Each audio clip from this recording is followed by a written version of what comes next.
Boy Scout camp in the Sierras, camping 10 miles from the main camp. 10 years old, under the stars.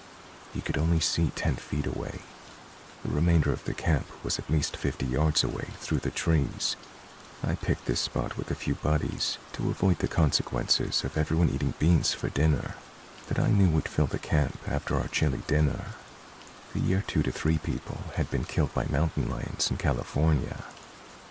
A pink gumball of a boy, I lay back tucked in my bag watching the satellites tiptoe across the stars, looking through the dark pine canopy like a TV screen in a dark room. I hear soft footsteps creeping along the tree line. My friends are asleep. I sit up in the cold dark and peer toward the noise, only seeing a floating branch sticking out of a velvet curtain. Pat, pat, pat. The sound steadily moves, just behind the black curtain of dark, 15 feet away to my left-hand side. Up, over my shoulder, behind my head, around to the right, even past my feet, the direction other campers are in, but I cannot see anything. It must be my imagination, right? Just pine cones falling. After a few minutes, I think it stopped. I'm so scared I have to pee, so I go just a couple of feet away to the edge of the dark and pee in 3 places, marking my territory. I get back in my bag, clutching my little pocket knife and big flashlight. Pat, pat, to the right. Pat, pat, pat. And the left. Pat, off past my feet. Pat, pat, back behind my head. Pat, pat, rustle, crack. Then I hear a yell, the loudest, shrillest scream I'd ever heard. It came from just a few feet away. Shut up, one of the adults down in the camp yelled, acting like it's kids screwing around, knowing full well it's not here at 3 a.m. The morning rolls around. We found tons of tracks around me, some fur and some blood. Luckily, a second mountain lion had started stalking me. The 2 of them got in a fight that night, and they scared each other off.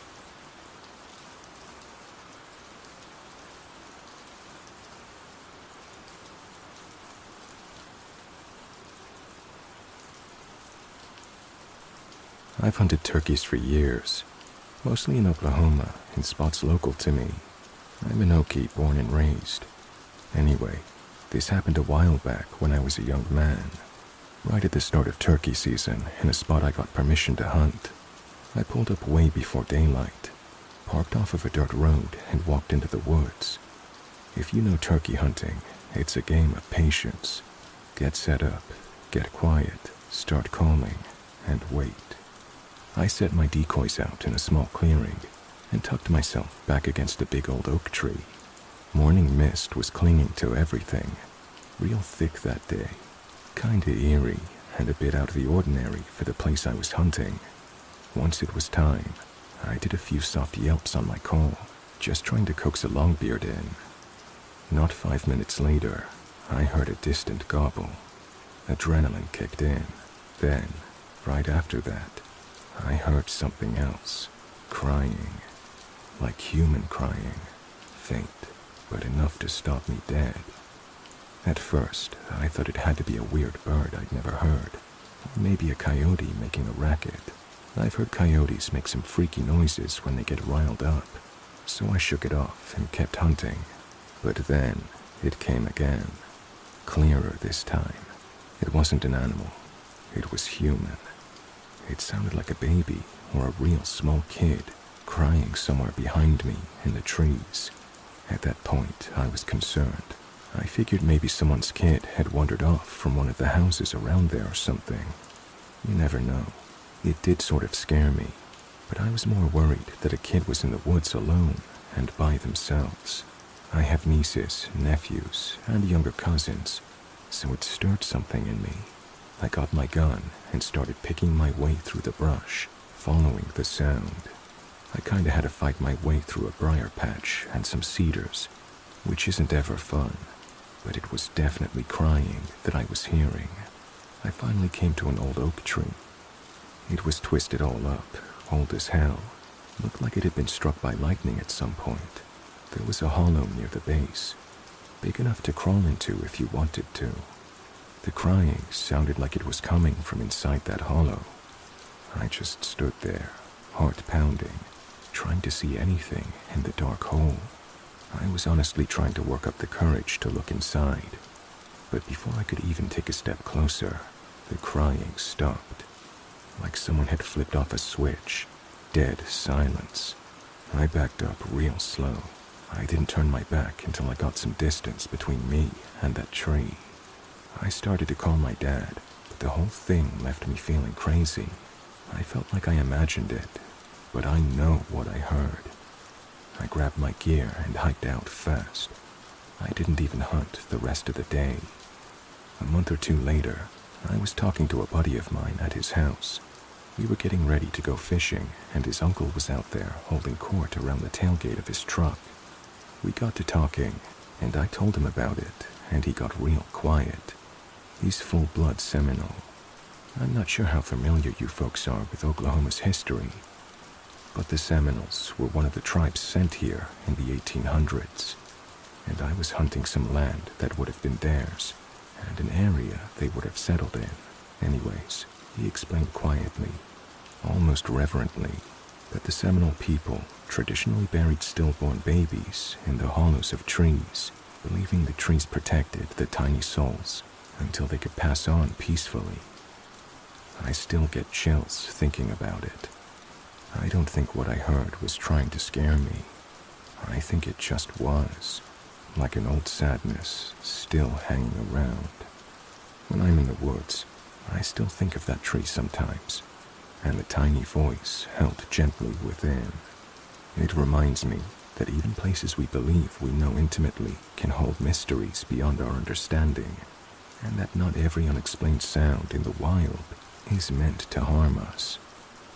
I've thought about it a lot, and the best I can come up with is that some things are simply meant to be remembered, respected, and left in peace.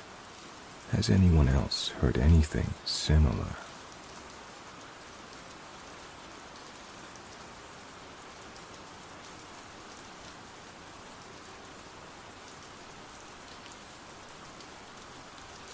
I am a very normal, simple 41-year-old guy with zero history of any mental illness, apart from a little bit of anxiety. No bad medical history, drug use, or whatever else. I drank in my teens and 20s when I would go out to bars and stuff, but I never had any bad habits or anything like that. Anyway, it started when I was 5 or 6, which would have been 1988 to 1989. I would see what I called the bloody man walking up and down the stairs in my house. I can't remember his face. I'm not sure if it's because I never looked at it or if he didn't have one. I just remember it would never be the middle of the night, but more like bedtime that this would always happen. He had a bandage on his head that was bloody and a hospital gown. I remember having a feeling that I knew this wasn't right, but I wasn't scared. I'm not sure if the lack of fear was due to being told not to be scared somehow, or if I was so young, I just didn't know to be scared. This person I would see, I would come to learn later in life, was my uncle. He had been beaten in the head with a baseball bat, came home, brain swelled in his sleep, and was taken to the hospital by family in the morning, where he died several days later. This was August of 1982. I was born in December of 1983. There's much more to the story, both his life and the night itself, but I'll hold off on that for now. I saw the bloody man somewhere in the range of 15 to maybe 30 times. Then my mom and I moved out of there to get our own place. This was my grandfather's house, and I was gone for 5 years. Around 12 or 13 years old, I moved back to that house. While I never saw that bloody man again, it was far from the last paranormal encounter I would have in that house. After being back around 5 to 6 months or so, one day I was showing my little sister how to play a Sonic the Hedgehog game, and as I'm explaining it to her, as clear as day, a female voice says her name. My sister instantly got up and went to the door and said, "Yeah, Ma?" And I was frozen solid in fear. This was for two reasons. The first was I knew for a fact that that wasn't my mom's voice that said my sister's name. It was my grandmother's, who had been dead for 10 years. The second thing, I knew that my little sister didn't seem to realize the voice had not come from downstairs. It came from right at our feet, by the foot of the bed. I just sat there, frozen in fear, while my sister yelled for my mom, who of course said she had been washing dishes and never called her. My sister then sulked while walking back to bed. "What's the matter?" I asked her. "I hate those stupid stairs. The bloody man is scary," she replied. So I started asking her who had told her about the bloody man. Was it any of my friends or what? She was in shock that I knew who the bloody man was, and was crying for me to believe her that she really sees him. And none of my friends had spilled the secret to her. She was about 5 at this time, about the same age I used to see him. The next part of this story involves all of my friends. Every sleepover, after hearing my grandmother's voice, my bedroom door started shaking. Thinking it might be my stepfather, we would open it as it was shaking, and no one would be standing there. Upon realizing this, the shaking would terrify us, so every sleepover for about a year, the door would shake, and these horrible claw-like scratching sounds would go down the door. My friends and I would fight to hide in the corner on the bed while it would happen. So, if you're keeping count, that's my sister and myself, who both saw the bloody man and heard the female voice, and then 3 of my friends who witnessed the shaking and clawing at the door. 5 people. But believe it or not, the last part of the story gets even crazier. We sold the house and moved a couple of cities over about a year later. One thing I forgot to mention is the reason I moved back at 12 to 13 is that my grandfather had a bunch of mini strokes, and he was in a wheelchair, so my mom moved back in to take care of him. Well, after we moved away, I told my mom it surprised me that she sold her childhood house, and she talked about all the bad memories she had there that had replaced the good. And then she said, plus Grampy started creeping me out towards the end. It turns out he'd started telling her, "Your brother's still here, every night, up and down those damn stairs, up and down, up and down." He saw the bloody man too, his son. But that's not the craziest part. About 7 to 8 years after selling the house, the guy that bought it saw my uncle in a gym and beelined it towards him, demanding to know, what the hell is in that house? He, his wife, and 2 of his kids kept seeing my uncle around the house. I made it a point to walk by the house to try to catch someone coming out once I heard the gym story, and one day I caught the youngest son leaving. I introduced myself and asked him about what they saw, and he said he was too young at the time, but his mom, his dad, and 2 brothers would always see my uncle behind them in mirrors in the house. They got rid of the mirrors and it stopped, he said. I don't quite understand that part because mirrors had nothing to do with it for me, but still, that's 3 people in my family, 3 friends, and 4 people of a different family that essentially saw the same thing or heard it. I'd give anything to learn exactly what the hell went on in that house all those years ago. Anyway, that's my story.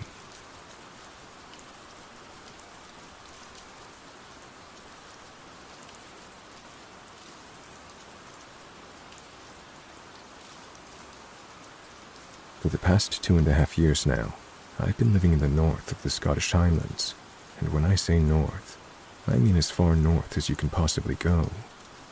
I live in a region called Caithness, in the small coastal town of Thurso, which is actually the northernmost town on the British mainland.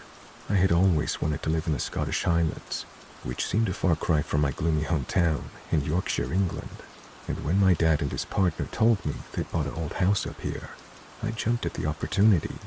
From what they told me, Caithness sounded like the perfect destination. There were seals and otters in the town's river, dolphins and orcas in the sea, and at certain times of the year, you could see the northern lights in the night sky. But despite my initial excitement of finally getting to live in the Scottish Highlands, full of beautiful mountains, amazing wildlife, and vibrant culture, I would soon learn the region I had just moved to was far from the idyllic destination I had dreamed of. So many tourists flood here each summer, but when you actually choose to live here, in a harsh and freezing coastal climate, this place feels more like a purgatory. More than that, this place actually feels cursed. This probably just sounds like superstition on my part, but would almost convince me of this belief, more so than anything else here, is that disturbing things have washed up on shore, each one supposedly worse than the last, and they all have to do with death. The first thing I discovered here happened maybe a couple of months after I first moved to Caithness. In my spare time, I took to exploring the coastline around the Thurso area.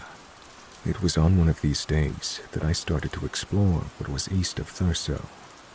On the right-hand side of the mouth of the river, there's an old ruin of a castle, but past that leads to a cliff trail around the eastern coastline. I first started exploring this trail with my dog, Maisie, on a very windy, rainy day. We trekked down the cliff trail and onto the bedrocks by the sea, and making our way around the curve of the cliff base, we then found something littered all over the bedrock floor were what seemed like dozens of dead seabirds. They were everywhere. It was as though they had just fallen out of the sky and washed ashore. I just assumed they either crashed into the rocks or were swept into the sea due to the stormy weather. Feeling like this was almost a warning, I decided to make my way back home, rather than risk being blown off the cliff trail. It wasn't until a day or so after, when I went back there to explore further down the coast, that a woman and her young daughter stopped me, shouting across the other side of the road through the heavy rain. The woman told me she'd just come from that direction, but that there was a warning sign for dog walkers, warning them that the area was infested with dead seabirds that had died from bird flu. She said the warning had told dog walkers to keep their dogs on a leash at all times, as bird flu was contagious to them. This instantly concerned me, as the day before, my dog Maisie had gotten close to the dead seabirds to sniff them. But there was something else. Something about meeting this woman had struck me as weird. Although she was just a normal woman with her young daughter, they were walking a dog that was completely identical to Maisie, a small black and white border collie. Maybe that's why the woman was so adamant to warn me, because in my dog, she saw her own, heading in the direction of danger. But why this detail was so weird to me was because it almost felt like an omen of some kind. She was leading with her dog identical to mine, away from the contagious dead birds, as though I should have been doing the same. It almost felt as though it wasn't just the woman who was warning me, but something else, something disguised as a coincidence. Curious as to what this warning was, I thanked the woman for letting me know. Before continuing with Maisie towards the trail, we reached the entrance of the castle ruins, and on the entrance gate, I saw the sign she had warned me about. The sign was bright yellow and outlined with contagion symbols. If the woman's warning wasn't enough to make me turn around, this sign definitely was, and so I headed back into town, all the while worrying that my dog might now be contagious. Thankfully, Maisie would be absolutely fine, although I would later learn that bird flu was common to the region, and so dead seabirds weren't anything new. What I would stumble upon a year later, washed up on the town's beach, would definitely be far more sinister. In the summer of the following year, like most days, I walked with Maisie along the town's beach, which stretched from one end of the Thurso Bay to the other. I never really liked this beach because it was always covered in stacks of seaweed, which not only stunk of sulfur, but attracted swarms of flies and midges. Even if they weren't on you, you couldn't help but feel like you were being bitten all over your body. The one thing I did love about this beach was that on a clear enough day, you could see in the distance one of the islands of Orkney. On a more cloudy or foggy day, it was as if this particular island was never there to begin with, and instead, all you would see is the ocean and a false horizon. On one particular summer's day, I was walking with Maisie along this beach. I had let her off her lead as she loved exploring and finding new smells from the ocean. She was rummaging around through the stacks of seaweed when suddenly, Maisie had found something. I went to see what it was, and I realized it was something I'd never seen before. What we found, lying on top of a layer of seaweed, was an animal skeleton. I wasn't sure about the animal it belonged to exactly, but it was either a sheep or a goat. There were many farms in Caithness and across the sea in Orkney. My best guess was that an animal of one of the Orkney's coastal farms must have fallen off a ledge or a cliff, subsequently drowned, and its remains eventually washed up here. Although I was initially taken aback by the skeleton, grinning up at me with its molar-like teeth, something about this animal quickly caught my eye. The upper body was indeed skeletal remains, completely picked clean, but the lower body was still all there. It still had its hoofs and wet fur. The fur was dark gray, and as far as I could see, all the meat underneath was still intact. Although disturbed by this carcass, I was also very confused. What I didn't understand was why had the upper body of this animal been completely picked off, whereas the lower part hadn't even been touched. What was weirder, the lower body hadn't even decomposed yet. It still looked fresh. I can still recollect the image of this dead animal in my mind's eye. At the time, one of the first impressions I had of it was that it seemed almost satanic. It reminded me of the image of Baphomet, a goat's head on a man's body. What made me think this was not only the dark goat-like legs, but also the position the carcass was in. Although the carcass belonged to a goat or sheep, the way the skeleton was positioned almost made it appear hominid. The skeleton was laid on its back, with an arm and a leg on each side of its body. However, what I also have to mention about this incident is that, like the dead seabirds and the warnings of the concerned woman, this skeleton also felt like an omen, a bad omen. I thought it might have been at the time, and to tell you the truth, it was. Not long after finding the skeleton washed up on the town's beach, my personal life suddenly takes a very dark and somewhat tragic downward spiral.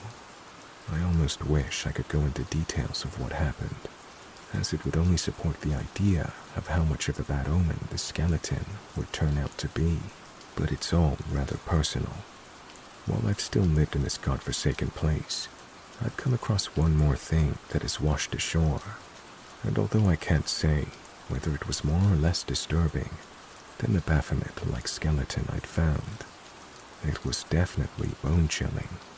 6 or so months later, and into the Christmas season, I was still recovering from what personal thing had happened to me, almost foreshadowed by that Baphomet skeleton. It was also around this time that I'd just gotten out of a long-distance relationship and was only now finding closure from it. Feeling as though I'd finally gotten over it, I decided I wanted to go on a long hike by myself along the cliff trail east of Thurso. And so, the day after Christmas, Boxing Day, I got my backpack together, packed a lunch for myself, and headed out at 6 a.m. The hike along the trail had taken me all day, and by the evening, I walked so far that I actually discovered what I first thought was a ghost town. What I found was an abandoned port settlement, which had the creepiest-looking disperse of old stone houses, as well as what looked like the ruins of an ancient round tower. As it turned out, this was actually the Castletown Heritage Center, a tourist spot It seemed I'd walked so far around the rugged terrain that I was now 10 miles outside of Thurso. On the other side of the settlement were the distant cliffs of Dunnet Bay, which compared to the cliffs I'd already trekked along were far grander. Although I could feel my legs finally begin to give way, and already anticipating a long journey back along the trail, I decided that I was going to cross the bay and reach the cliffs, and then make my way back home. Considering what I would find there, this is the point in the journey where I should have stopped. By the time I was making my way around the bay, it had become very dark. I'd already walked past more than half of the bay, but the cliffs didn't feel any closer. It was at this point when I decided I really needed to turn around, as at night, walking back along the cliff trail was going to be dangerous. And for the parts of the trail that led down to the base of the cliffs, I really couldn't afford for the tide to cut off my route. I made my way back through the abandoned settlement of the Heritage Center, and at night, this settlement definitely felt more like a ghost town. Shining my phone flashlight in the windows of the old stone houses, I was expecting to see a face or something peer out at me. What surprisingly made these houses scarier at night were a handful of old fishing boats that had been left outside of them. The wood they were made from looked very old, and the paint had mostly been weathered off. But what was more concerning was that in this abandoned ghost town of a settlement, I wasn't alone. A van had pulled up, with 3 or 4 young men getting out. I wasn't sure what they were doing exactly, but they were burning things inside of a trash can. What it was they were burning, I don't know.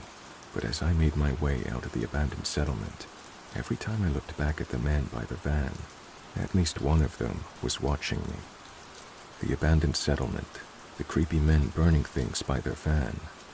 That wasn't even the creepiest thing I came across on that hike. The creepiest thing I found actually came as soon as I decided to head back home.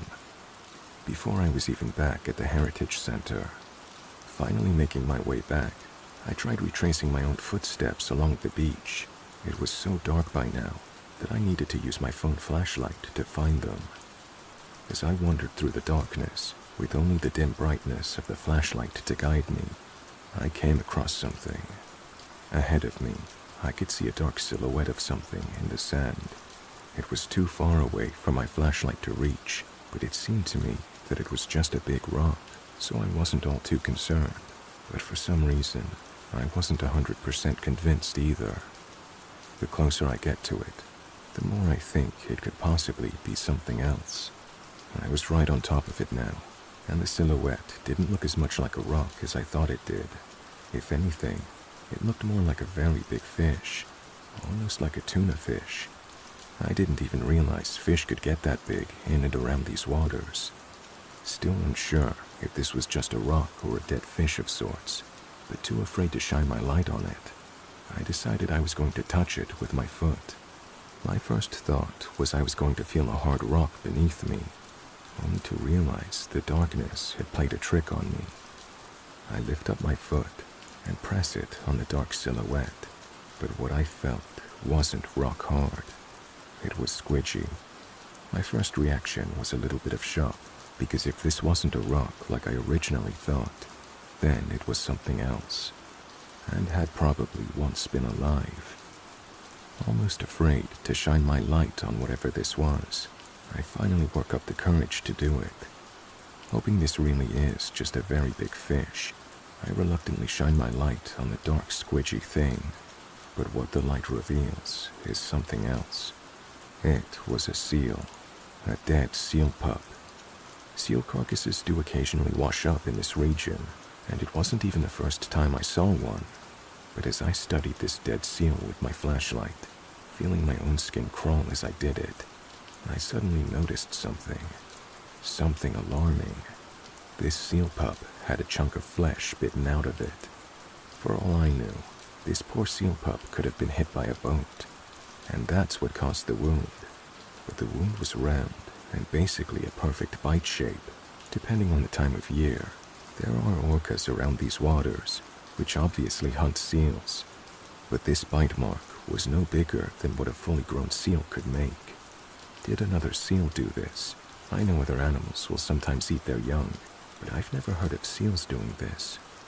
But what was even worse than the idea that this pup was potentially killed by its own species was that this pup, this poor little seal pup, was missing its skull. Not its head, its skull. The skin was all still there, but it was empty, lying flat down against the sand. Just when I think it can't get any worse than this, I leave the seal to continue my way back, when I come across another dark silhouette in the sand ahead. I go towards it, and what I find is another dead seal pup. But once more, this one had an identical wound, a fatal bite mark. And just like the other one, the skull was missing. I could accept that they'd been killed by either a boat, or more likely from the evidence, an attack from another animal. But how did both of these seals, with the exact same wounds in the exact same place, also have both of their skulls missing? I didn't understand it. These seals hadn't been ripped apart. They only had one bite mark each. Would the seal or seals that killed them really remove their skulls? I didn't know. I still don't. But what I do know is that both of these carcasses were identical, completely identical. Which was strange. They had clearly died the same way. I more than likely knew how they died, but what happened to their skulls? As it happens, it's actually common for seal carcasses to be found headless. Apparently, if they've been tumbling around in the surf for a while, the head can detach from the body before washing ashore. The only other answer I could find was scavengers. Sometimes other animals will scavenge the body and remove the head. What other animals that was, I wasn't sure, but at least now, I had more than one explanation as to why these seal pups were missing their skulls, even if I didn't know which answer that was. Although I had now reasoned out the cause of these missing skulls, it still struck me as weird as to how these seal pups were almost identical to each other in their demise. Maybe one of them could lose their skulls, but could that really be the case for both? I suppose so. Unlike the other things I found washed ashore, these dead seals thankfully didn't feel like much of an omen. This was just a common occurrence to the region. But growing up most of my life in Yorkshire, England, where nothing ever happens, and suddenly moving to what seemed like the edge of the world, and finding the mutilated remains of animals that you've only ever seen in zoos, it definitely stays with you. For the past 2.5 years that I've been here, I almost do feel as though this region is cursed. Not only because of what I found washed ashore. After all, dead things wash up here all the time. I almost feel like this place is cursed for a number of reasons. Despite the natural beauty all around, this place does somewhat feel like a purgatory, a depressive place that attracts lost souls from all around the UK. Many of the locals leave this place, migrating far down south to places like Glasgow. On the contrary, it seems a fair number of people, like me, have come from afar to live here, mostly retired English couples, who for some reason choose this place above all others to live comfortably before the day they die. Perhaps like me, they thought this place would be idyllic, only to find out that they were wrong. For the rest of the population, they're either drug addicts or convicted criminals, relocated here from all around the country. If anything, you could even say that Caithness is the UK's Alaska, where people come to get far away from their past lives, or even themselves, but instead, amongst the natural beauty, are harassed by a cold, dark, depressing climate. Maybe this place isn't actually cursed. Maybe it really is just a remote area in the far north of Scotland that has, for UK standards, a very unforgiving climate. Regardless, I won't be here for much longer. Maybe the ghosts that followed me here will follow wherever I may end up next. A fair bit of warning. If you do choose to come here, make sure you only come in the summer, but whatever you do, if you have your own personal demons of any kind, whatever you do, just don't move here.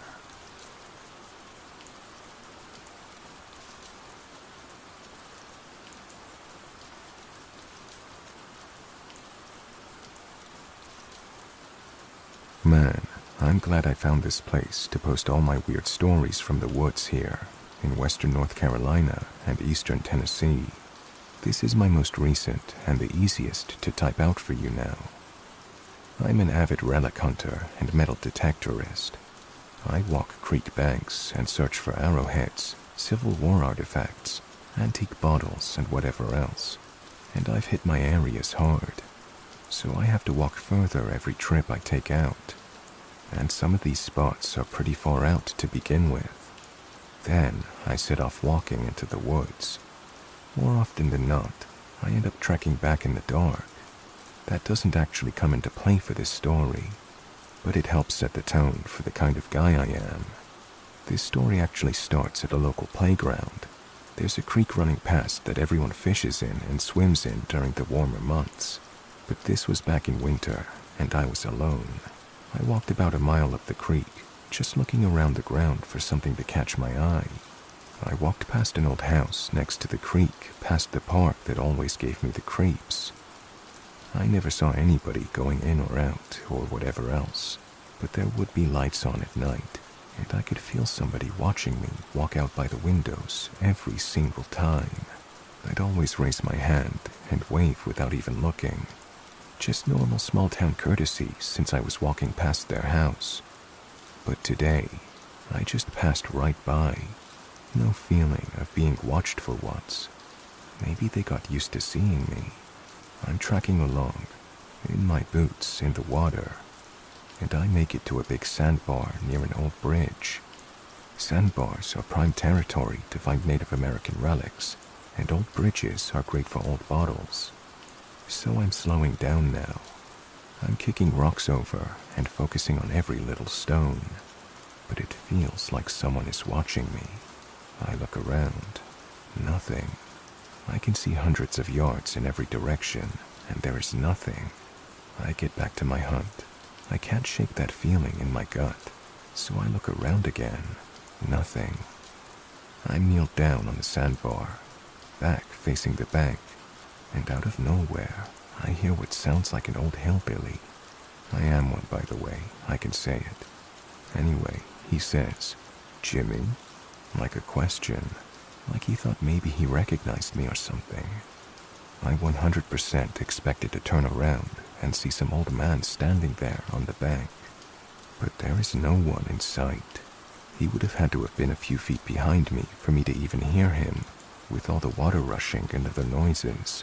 But there was absolutely no one there. I've had lots of weird experiences in the woods, and I plan to come back and post more of them here. But this one freaked me out. I actually got out of the creek bed and walked the banks straight back to my car, and then left. And that is not something I generally do. The voice wasn't threatening, and I don't have any weird feelings other than hearing the voice when no one was there. But I was thoroughly freaked out. The weirdest part is that my name is Jimmy. I expected to see someone I knew standing there, but I was alone. I walked at least 30 minutes to get back to my car, and there was absolutely no one else there. I think maybe I'll go back and see if I can get some answers now that the weather is better. If you guys would like to hear more, let me know. I have quite a few strange stories from my trips out in these mountains. Are there any thoughts on how this voice would know my name? Does anybody have any experience with something similar? I would love to hear it.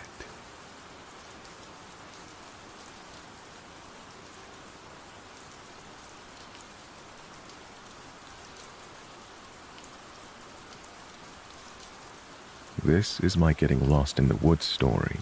I feel like I've seen so many of these, and they're always so relatable.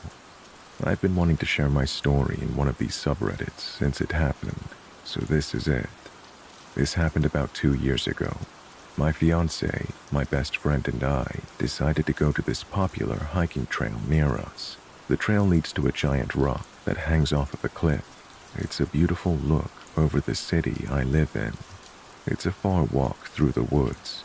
You're on the same trail going straight for most of the hike.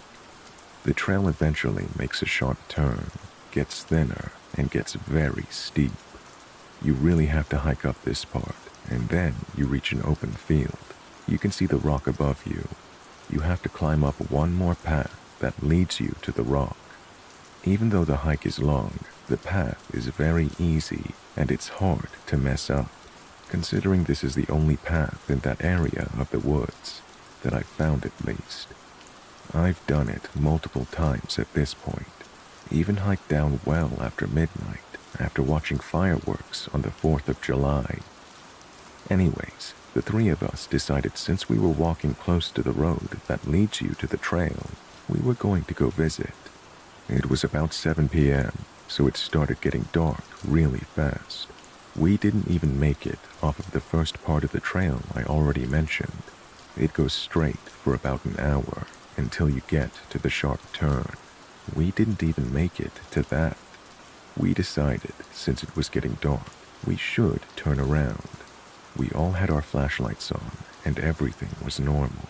We never set foot off the path. The path is pretty much dark, engulfed by the trees, but there is this one spot where the trees open up. You can see the entire downtown area of my city, and it feels very high up because this trail is basically in the middle of the hillside, surrounding the whole town. If you've ever been to Pennsylvania, you get it. We got to the spot where the clearing is, where you can see downtown, but it looked flip-flopped. I don't even really know how to explain it. It looked like the town was flipped, like how you can flip an image on your phone, like someone took the town and flipped it the other way, if you get it. It was late and dark, and we were tired of walking, so I just don't think we really took it seriously when we walked past. I still felt the weird feeling though, and I felt like everything was backwards all of a sudden. That's the only way I can really describe it, backwards. And we all said the same thing to each other. It was my fiancé who said something first, which is just weird because usually he'd be the last to say anything in a situation like that. All he said was that he feels backwards.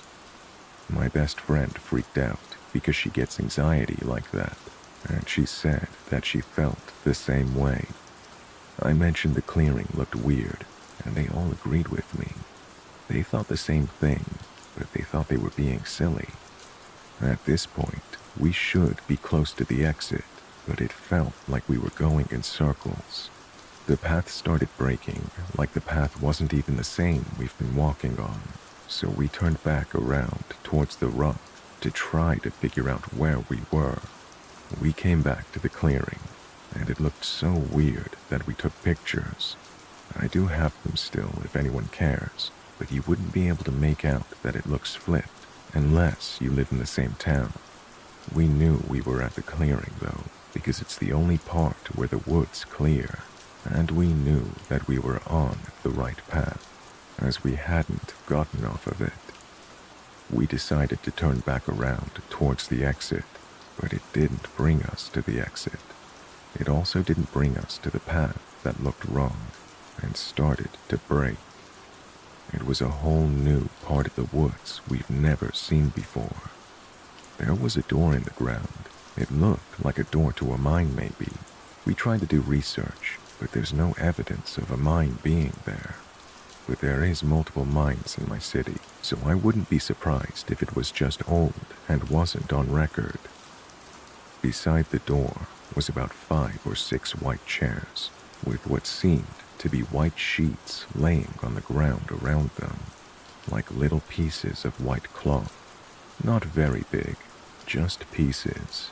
There were also beer bottles. The chairs were in a circle formation, but there was no fire pit in the middle or anything, just the chairs. Looking back, it could have been a little campsite someone made, but man was it scary as fuck at night when you're lost. It really freaked us out, and every time we walked away, it seemed we just made our way back to the chairs and the door. Obviously, we start trying to call and text people we know for help. I even called my parents, but no one answered. It was late, so I guess that makes sense. We are lost, and getting really scared that we're going to have to sleep up there. Eventually, after walking what seemed to be in circles, we just walked out, like so fast, the exit was right there. We just walked on the path for a minute, and out like that. Almost immediately after we leave, I get texts back from people I was trying to get help from. And one more creepy thing, just to put the icing on the cake. There was like 1,032 pictures taken on my fiance's phone at 10:32 p.m., like a burst. It was so weird. The pictures were all just white. It's also weird how his phone took pictures while he had his flashlight on at the same time. The pictures were taken during the time we were lost. We didn't go back for about a year until my fiance and I decided to go back and try to find the path we made it onto. It was just for peace of mind. We couldn't find it. We couldn't find the door.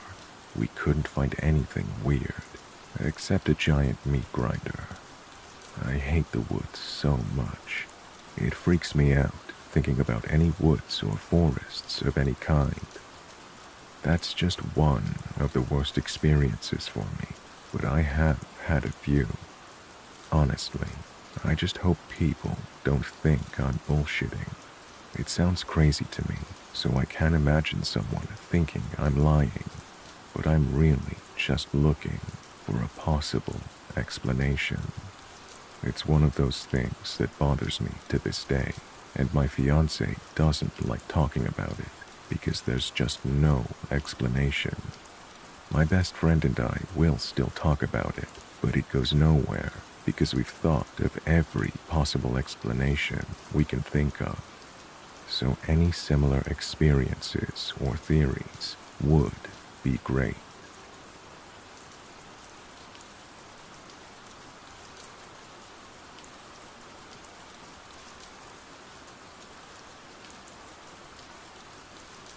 Hey everyone. For about 2 weeks, I've been hearing something weird in the woods. My house is on top of a steep hill. The bottom is sort of deep terrain, and my house is surrounded by woods. Before, I heard this noise that would go, "Ooh, yep," a bit low-pitched, and it scared me bad.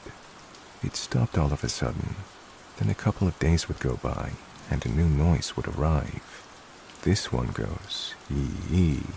It's very persistent and more high-pitched than the other one. My owls love making noise at night, but ever since this thing came in, they stopped completely, and they'll wait till morning. Anytime they would try to make their nightly calls, this thing would come in aggressively with that sound to make them stop. Now, every night at 12 a.m., it makes this noise. Sometimes it's far, sometimes it's close, but it's closer now. I've lived here for so long and heard all types of things, but this one, I don't know. I'm hoping it's just some animal and not an exotic one that got loose, but I can't find the one that sounds like it.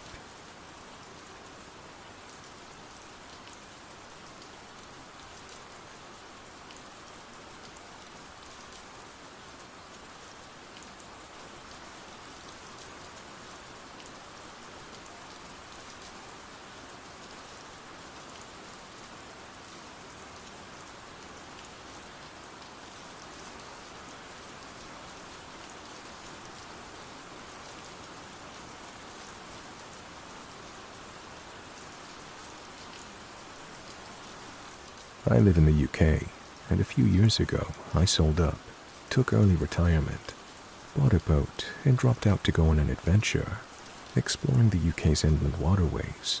I don't have a mooring through choice. The whole reason I bought a boat was to get out and explore, and doing this has taken me to some really interesting places that I wouldn't have thought of visiting otherwise. I visited some urban and really lively areas, like Liverpool, but also spent time out in the sticks away from everything in extremely rural and peaceful spots.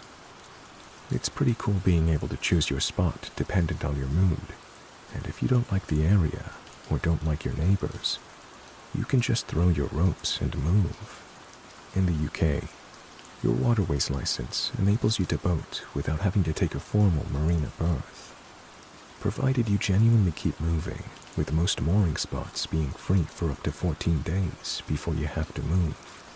This is called constant cruising, and out on the network, there are regular facility points to help you, like water, else on disposal, garbage disposal, along with boatyards and marinas, selling fuel and whatever else you might need, provided you can find a postcode, or zip code, as people in America will know it.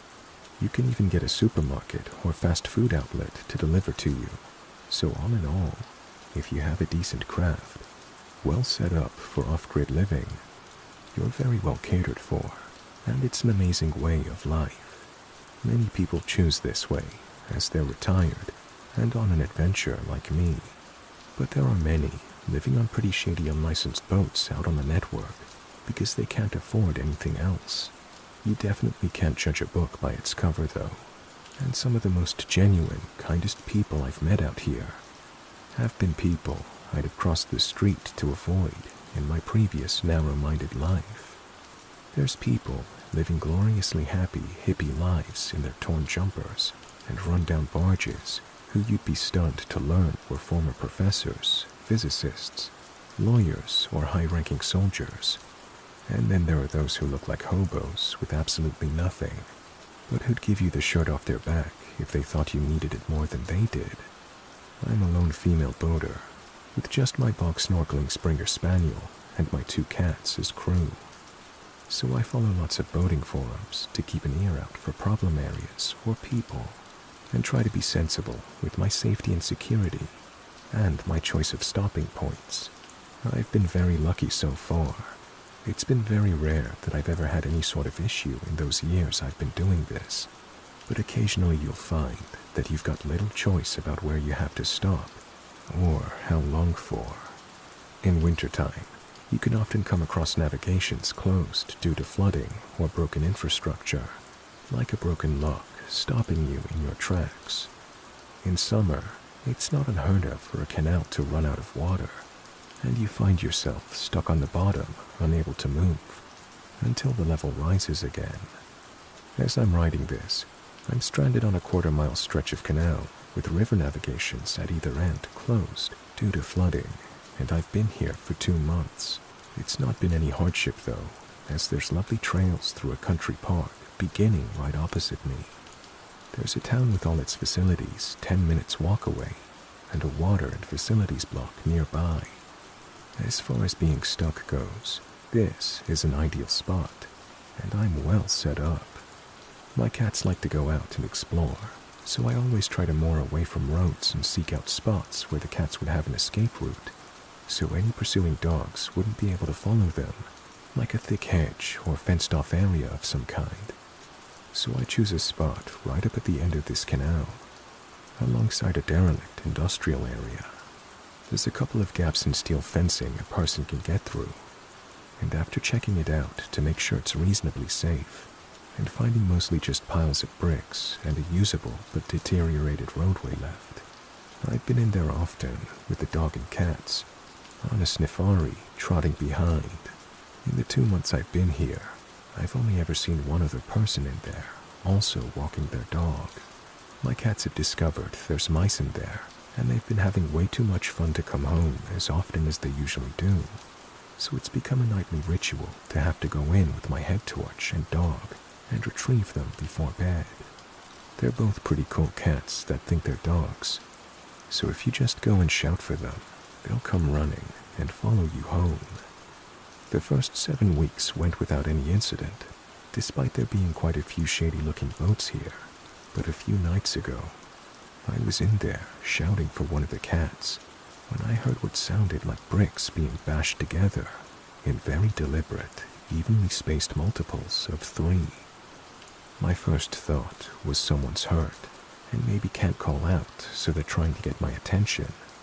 So I stopped and listened. Another 3 bashes came, but this time nearer. Okay, someone's moving and definitely not stuck. So I pick the pace up and think this is just weird. It's 11 p.m., pitch black in here, and below zero with ice everywhere. There's no shelter, just piles of bricks, so why would anyone be in here on a freezing night like this? My cat comes bounding up at this point, so I just scoop her up and practically run back towards the fence. Another 3 bashes, the first one really loud and heavily emphasized, and again, all very deliberate and evenly spaced, but this time, nearer again. I moved quite a distance and turned a corner by this point, but the noises followed and switched sides, like they'd cut the corner and almost caught me up. For anyone who's ever had a Springer Spaniel, you'll know they're definitely not known for being guard dogs. They're more likely to roll over for a belly rub than even bark, so taking no chances with the safety of any of us, I get us all through the fence and back on the boat, locking it all down and grabbing a fire poker.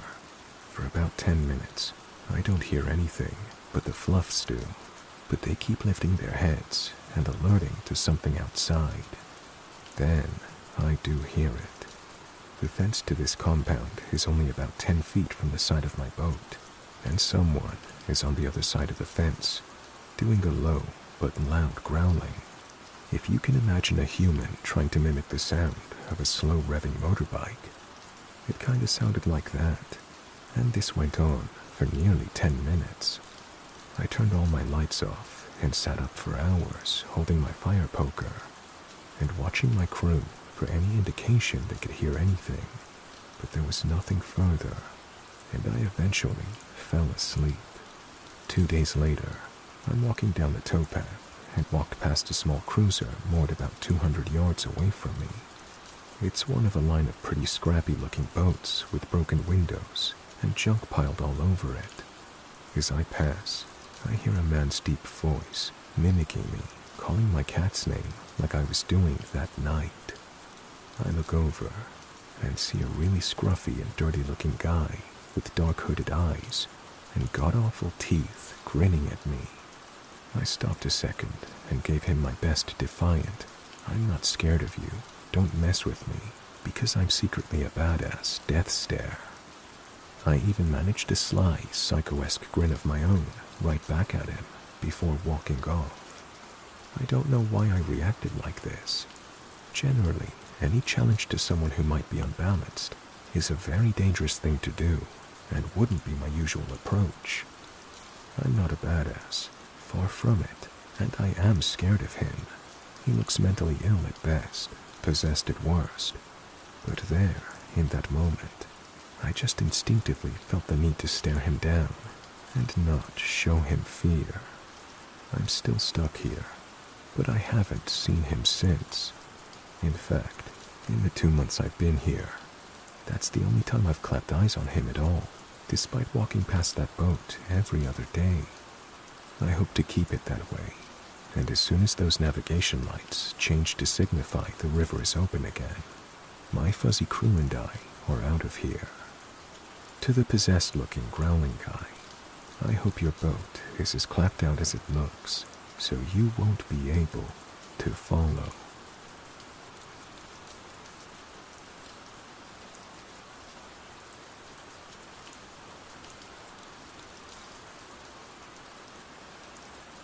This happened last fall in the Allegheny National Forest in Pennsylvania. It's not the kind of story with a big monster or jump scares. It's worse than that. There were 4 of us. Me, my girlfriend Rachel, my best friend Colin, and his cousin Jonah. We were doing a weekend hike in Camp Loop, 40 miles over 3 days. It was a late October trip, so chilly but still clear. Jonah was the quiet one. Kind of weird, honestly. Not in a bad way, just introverted. He worked some IT job from home, didn't say much, barely looked up from his boots when he walked, but he was a beast on the trail. He could outpace all of us. On the first afternoon, Jonah asked if he could hike ahead to clear his mind. That wasn't unusual for him. We all agreed to meet at a designated spot, an open clearing about 10 miles in.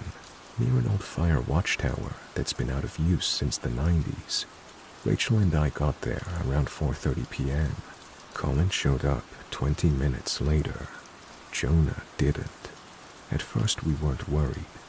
We figured he got turned around, maybe stopped for a break. By 7 p.m. it was dark, and we started to panic. We shouted for him. Colin went a half-mile back down the trail with a flashlight. Nothing. By 9 p.m. we had no choice. We built a fire and stayed put, hoping he'd show up. He didn't. The next morning, we hiked out early and called for help once we got to a ranger station with service. Search and rescue was deployed. Dogs, drones. They found nothing. No tracks, no gear. No sign Jonah had ever been on the trail past the first 3 miles. It was like he vanished between 2 blinks. We went home 2 days later, wrecked.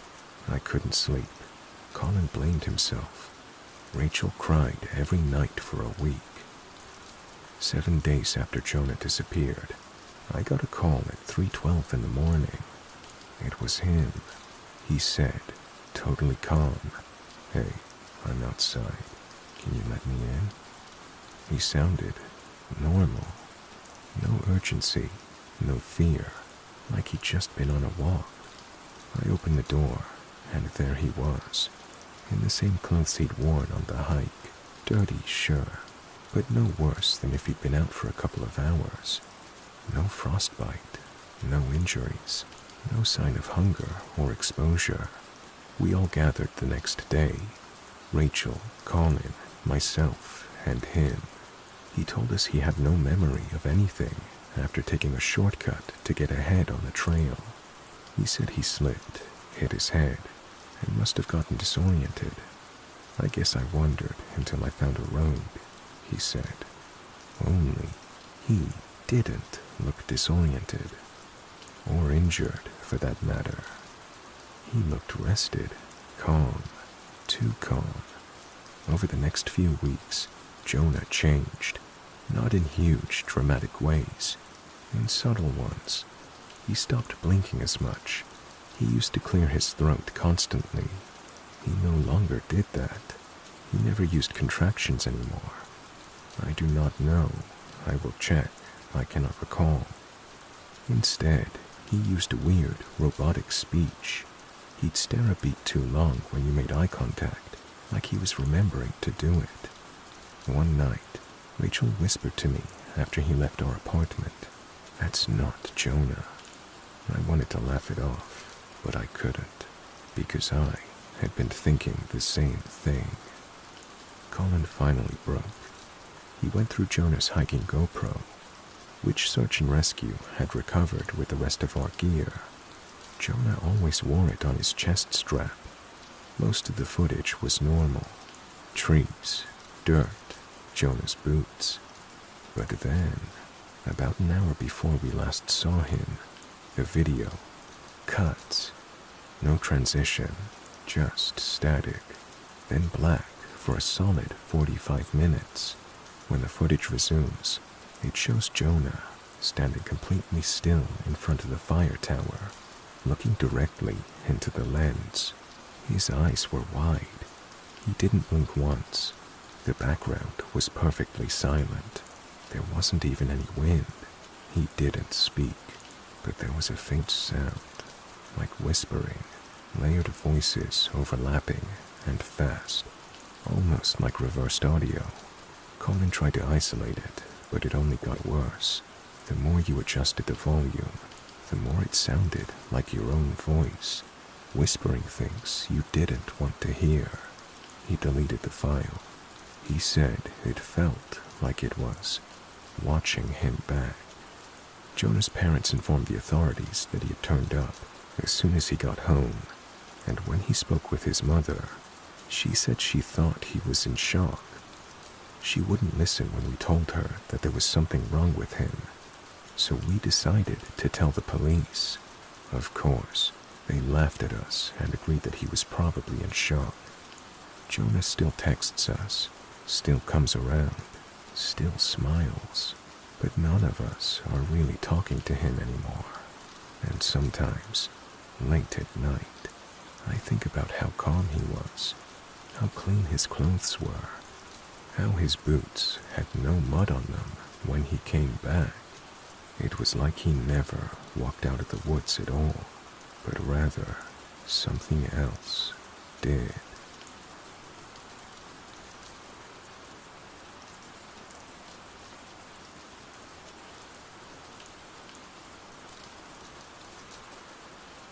This happened last August, and I still can't talk about it without getting goosebumps. I haven't even told my brother everything. I'll try to keep it short, but there's a lot. So, my brother Dave and I go backpacking every summer. Nothing crazy, just a week or so in a remote area, off-grid. Last year, we picked up a lesser-known part of the Rockies in Colorado. I won't say exactly where, because I don't want anyone trying to find what we found. The trail that wasn't on the map. On the third day, we found a trail that wasn't on our topo map. Really narrow, overgrown, but clearly man-made. Stone steps in some places, old wooden markers nailed to trees, all faded. It looked long abandoned. We figured, hell, maybe it was an old ranger route or a fire road. We had food, water, and time, so we followed it. It wound steeply uphill into dense forest. The air got cooler, quieter. Not a bird, not a squirrel, just stillness. Around 4 p.m., we came to a flat clearing with a perfect ring of stones for a fire pit, freshly arranged. That was the first thing that felt off. The stones weren't weathered. They were clean, like someone had just set them there. We looked around. No tent, no gear, no footprints, but the grass inside the ring was flattened like someone had sat there recently. Dave wanted to keep going. I didn't. I felt watched, but I didn't say anything. I didn't want to be the one who chickened out. We set up our tent at the edge of the clearing, made a small fire, and tried to relax. That night, I woke up sometime past midnight. No idea why, just a jolt of cold dread in my gut. That's when I heard it. Crunch, crunch. Something walking around the perimeter of our tent. Heavy footsteps. Slow, deliberate. I thought it was a bear at first, until it stopped right by my side of the tent, and then whispered, "You found my trail." I didn't move. I didn't breathe. I couldn't. I just stared at the nylon wall, expecting claws or a knife to rip through it. But nothing happened. After a few minutes, the footsteps continued, away from the tent, deeper into the woods. I whispered to Dave. He was dead asleep. In the morning, I pretended I hadn't heard anything, but I couldn't ignore what we found. All around the fire pit, carved into trees, were symbols, not letters, not anything I recognized. Jagged spirals, overlapping triangles, a kind of crude stick figure with no head. Dave thought they were from kids or bored hikers, but the cuts were fresh. The bark still curled at the edges. We packed up fast and didn't talk much. We just kept walking. The trail twisted deeper than we expected. It didn't show up on GPS. Eventually, we had no idea where we were. And then, around dusk, we found another clearing, identical to the first. Same stone ring, same flattened grass, same trees, same carvings. It was like we had walked in a circle, except the sun had moved, and our footprints weren't there. Dave thought we'd gotten turned around. I wanted to scream. I knew this wasn't the same spot. It couldn't be. The trail had only gone one way. That night, we didn't sleep. At some point, I looked out of the mesh window of the tent. There was something at the fire pit. Not a person. Too tall, too thin. It was like it was made of branches and cloth. It didn't move like a person. It twitched, like stop motion. It stood over the fire pit like it was waiting for something. Then, it turned its head, and even though it was pitch black and featureless, I swear it looked right at me. I shut my eyes and waited for morning. At dawn, everything looked normal again. No figure, no marks in the grass. Dave said he had a nightmare about something watching us. I didn't tell him what I saw. I just told him we needed to leave now. We never found the original trail again. There was no sign of it.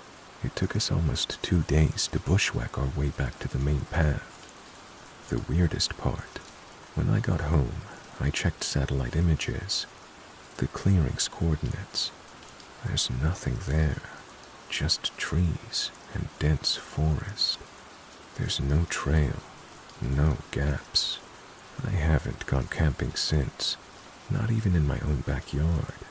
I still have dreams where I'm walking in the woods, and suddenly everything's silent.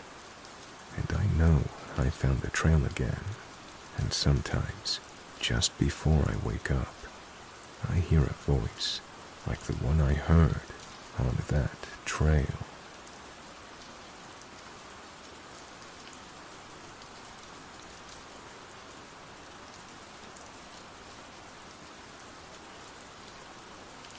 I've never shared this, but after what happened last summer, I can't stop thinking about it.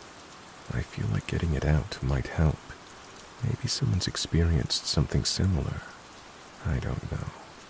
Last July, my girlfriend Maya and I went camping deep in the Bridger-Teton National Forest in Wyoming. We're both experienced with the outdoors. This wasn't our first backcountry trip. We planned to stay 5 days, completely off-grid. We didn't even tell anyone exactly where we were going. I kind of regret that now. Everything was fine the first day. We hiked in about 6 miles, found a quiet spot beside a creek. It was perfect. Around 2 a.m., I woke up to a sound I couldn't immediately place. Soft, deliberate scratching on the side of our tent, right next to my head. Not wind, not a branch. It was rhythmic, like fingernails dragging across the fabric. Scratch, scratch, scratch. I froze. After about 30 seconds, it stopped. I unzipped the tent and shone my flashlight outside. Nothing. Just trees and darkness. No animals, no breeze. Maya stayed asleep. I didn't sleep much after that. The second night, the scratching came back. This time, Maya heard it too. We both sat up. It started on her side of the tent now. Slow, methodical, right where her shoulder was pressed against the wall. Scratch, scratch, scratch. She whispered, "Is that an animal?" I shook my head. It's too steady, too human. Then it moved. The sound dragged around the tent toward the door. Not footsteps, just the scratching, circling us. It stopped after a few minutes, and again, nothing was there in the morning, except for a small pile of what looked like bark shavings near where the sound had started. I checked every tree nearby. No sign of claw marks, no tracks, nothing. The third night, the scratching started before we even went to sleep. It was like it was waiting for us. We lay in our sleeping bags, not speaking, just listening. At one point, the scratching was so loud it felt like it was right between us, like it was trying to get in. Then, just as suddenly as it started, it stopped.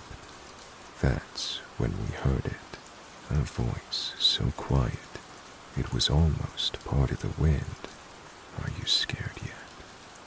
I don't remember grabbing Maya's hand, but I know I held it until dawn. We were planning to leave, but Maya insisted on checking the creek one last time. She said maybe we were just spooked, letting our nerves get the best of us. When we got back to the tent, we found something new. 3 smooth stones had been arranged in a triangle, right in front of the tent flap. Each one had deep gouges carved into it, scratches, parallel lines, like someone had been dragging their nails or a blade across the surface for hours. We left a few unpacked items behind and just got out of there. About a mile into our hike back, we found something we hadn't noticed on the way in. The remains of an old camp. The fire pit was half buried, the tarp rotting, a broken lantern left behind, and bones. At first, we thought animal, but then Maya picked up a jawbone, and it was unmistakably human. We reported it when we got back to town. A ranger told us it might have been a missing hiker from a few years ago. They said animals probably dragged the bones there, but no animal made those scratches. Not on our tent, not on the stones. And sometimes, God help me, I still hear that sound in my dreams. Scratch, scratch, scratch.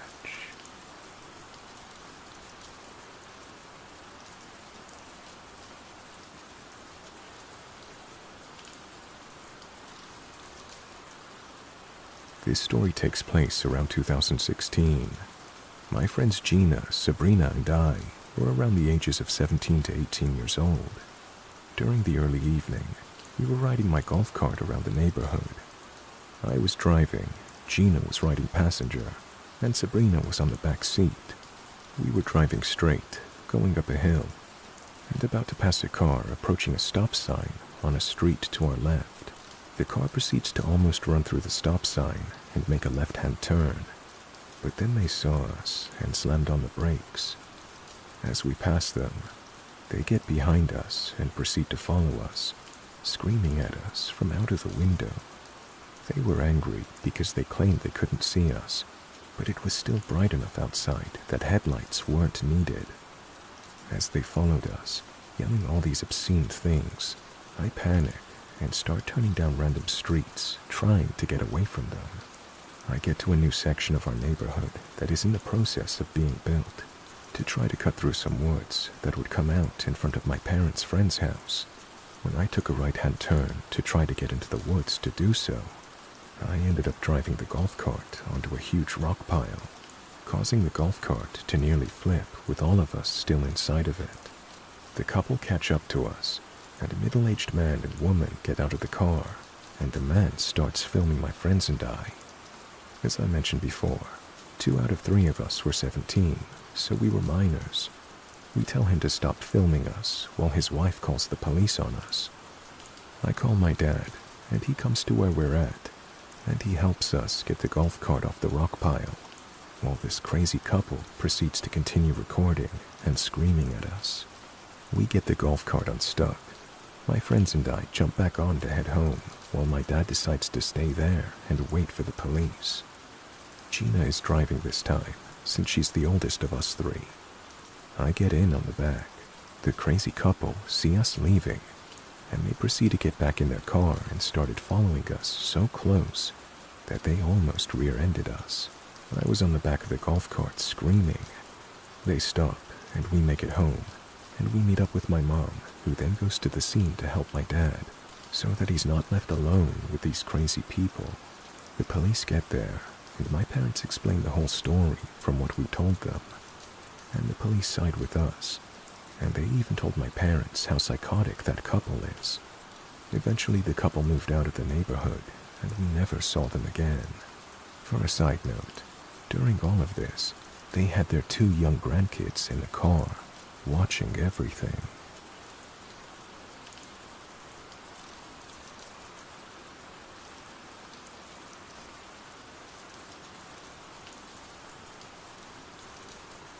Alright, so I've decided to share this story in case anyone has had a similar experience. In the summer of 2023, I was camping with my family in Beaver Creek Campground in Montana for a few nights while visiting Yellowstone. The first night there was the most unsettling experience I have ever had. My mother, stepbrother, and his brother had all gone to sleep at around midnight, while I stayed up for an hour by the fire. It was pitch black when I decided to snuff the fire and head to my tent to sleep. After about 20 minutes laying in my tent, I began to hear sniffing noises immediately outside my tent. Fearing it was a bear, I was frozen. This continued for a while until I heard the familiar breathing and shaking noises of that of a dog. I relaxed, supposing a nearby camper's dog had wandered. I stopped hearing the dog after a while, but then I heard footsteps walking around our campsite, and the sound of a large stick being dragged along the ground all around. Then I was frozen in fear again at the possibility of a stranger walking around our campsite in pitch darkness. Suddenly, an obvious camera flash had gone off right in front of my tent. I was frozen solid in fear. Later, it felt as though an animal or person had laid down and cradled the corner of my tent. I felt a presence for about 5 minutes, and I kept feeling as if something was lightly fidgeting with the corners of the tent. Still frozen, I prayed for this to stop, but then I was forced to make this person, or whatever, acknowledge my awareness of the situation. When I sensed another's touch on the zipper of my tent door, I called out loudly, "Who's there?" My stepdad awoke and called out to me while I was too afraid to open my door. 10 seconds passed when I knew he was out of his tent with his gun. Then I emerged. However, there was nothing there, and after I called out, I didn't hear or sense any movement going away from the camp. All the while, my mom and stepdad have a dog in their tent which reacted to nothing the whole time. I slept in the car the next 2 nights, and nothing else happened. Has anyone had any weird encounters like this in Montana, near Yellowstone, or in general? Thank you for listening to my story.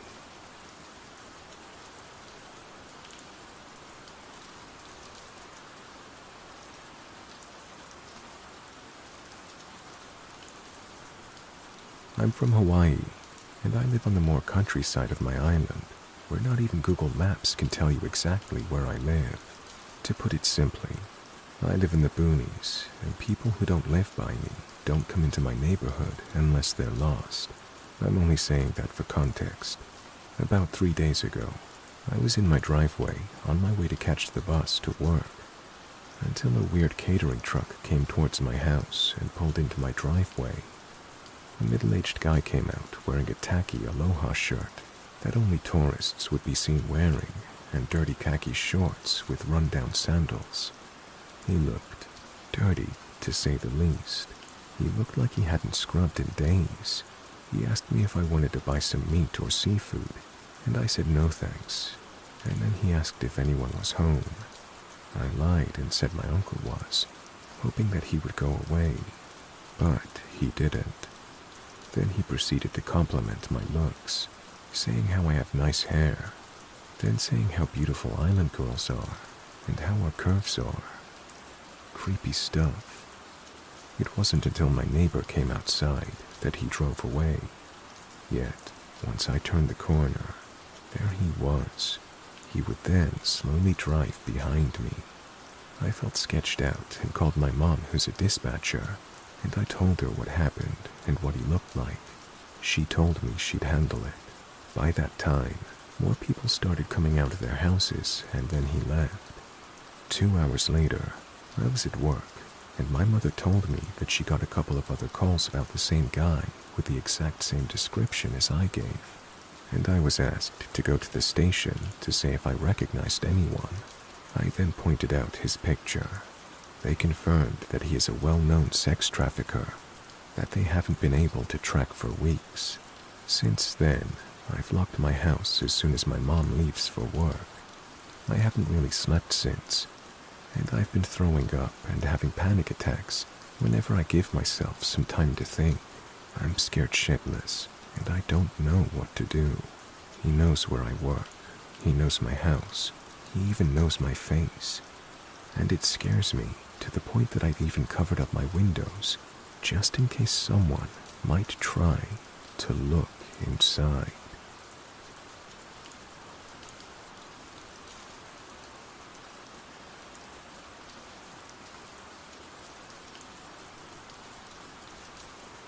This experience happened when I was 21, 5 years ago.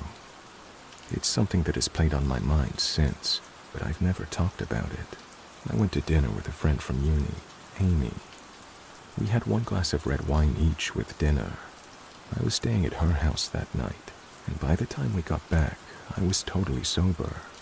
Amy was in her ensuite brushing her teeth, and I was laying in her double bed on my side, facing the bathroom that Amy was in. All of a sudden, I felt the very distinct feeling of a hand with long nails go down my back. From my neck to the bottom, it felt like a real hand. I could feel the long nails of all the fingers, and it tickled in the same way a person's hand would. I spun around in shock and faced the other side of the bedroom, and for a split second, I saw a tall, middle-aged man facing me, with his eyes boring into mine. It was the most uncomfortable, unnatural thing I've ever felt. He was perfectly aligned with the far wall of the bedroom.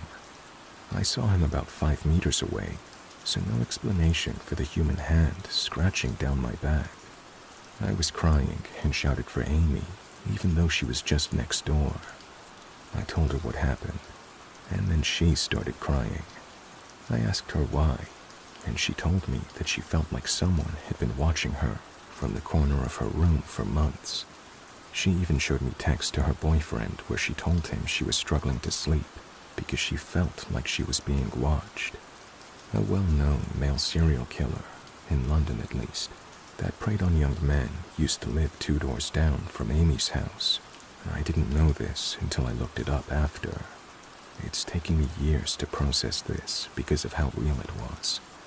I felt the hand scratch me. I saw the man. This stuff is real.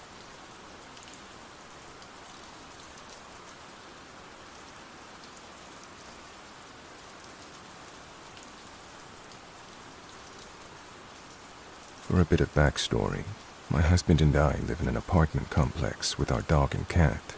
There is a forest trail behind our complex that leads to a park where we take our dog. It was a weekday, and I was taking our dog to take a pee while I was on my lunch break. We took the parking lot to the trail, right behind the trash compactor for our apartment complex. This trail is usually empty, so walks don't get interrupted with other people, and the dog can do his business with minimal distractions. It's very scenic. We have come across owls, bald eagles, squirrels, and the like. The wind goes through the pine trees, and we can occasionally hear cars go by on the main road ahead. It didn't take me long to realize something was different on this day, though. We had gone down the trail and stopped at the main road, turned around, and started to head back home.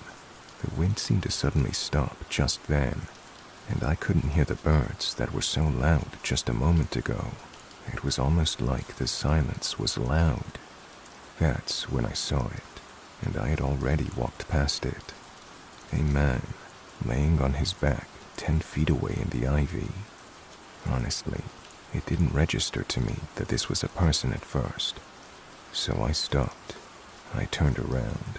His eyes were open. His teeth were broken, and he was missing the back of his head.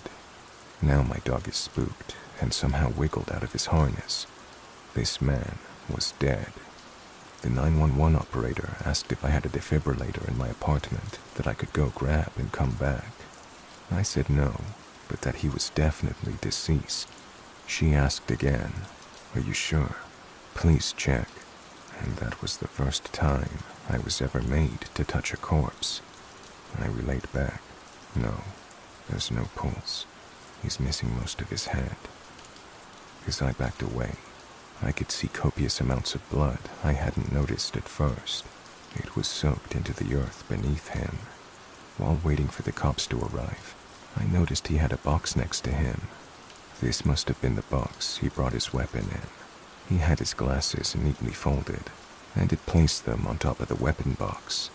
He looked no more than 50, and I will never go into the woods again.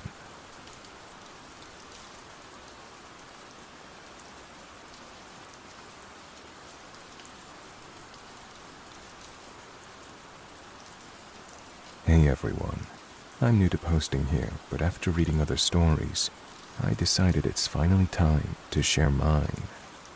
This is something that happened when I was about 12 years old. I don't usually talk about it because people either don't believe me or just don't care, but it's something that stuck with me for years. So it was during summer break. My cousin was staying at my house because he had broken his knee and needed help getting around. He was a little older than me, but we were really close.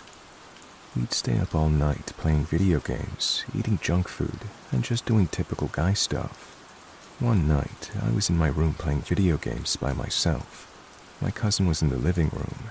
I'm not sure what he was doing, but I know we were the only ones home. It was getting late, and I was just about to shut everything down and go to sleep when I saw something. Something started crawling toward me. It looked human, but not quite. It was all messed up, deformed. The way it moved didn't seem right at all. It made these weird noises I can't even describe. At first, I thought it was my cousin playing some kind of sick prank, until I remembered. His leg was broken. He couldn't crawl like that even if he wanted to. That's when I absolutely lost it. I ran out of that room so fast, I didn't even look back. I told my cousin what I saw. He didn't really believe me, but I could tell he was creeped out too. After that, I refused to sleep in my room for at least a week. I crashed on the couch in the living room and kept the lights on. I ended up living in that house for another 6 years. Nothing quite like that ever happened again, but that room never felt right. I always had this weird, heavy feeling when I was in there, like I was being watched. I don't know what I saw that night, and I honestly don't care if people believe me or not. I know what I experienced, and to this day, I still get chills thinking about it. I've moved since then, but every now and then, I get scared that something like that might happen again. Has anyone ever experienced something similar? Or does anyone have any advice on how to deal with this kind of thing? I still get freaked out sometimes, and I don't really talk about it with anyone in real life. Thanks for listening.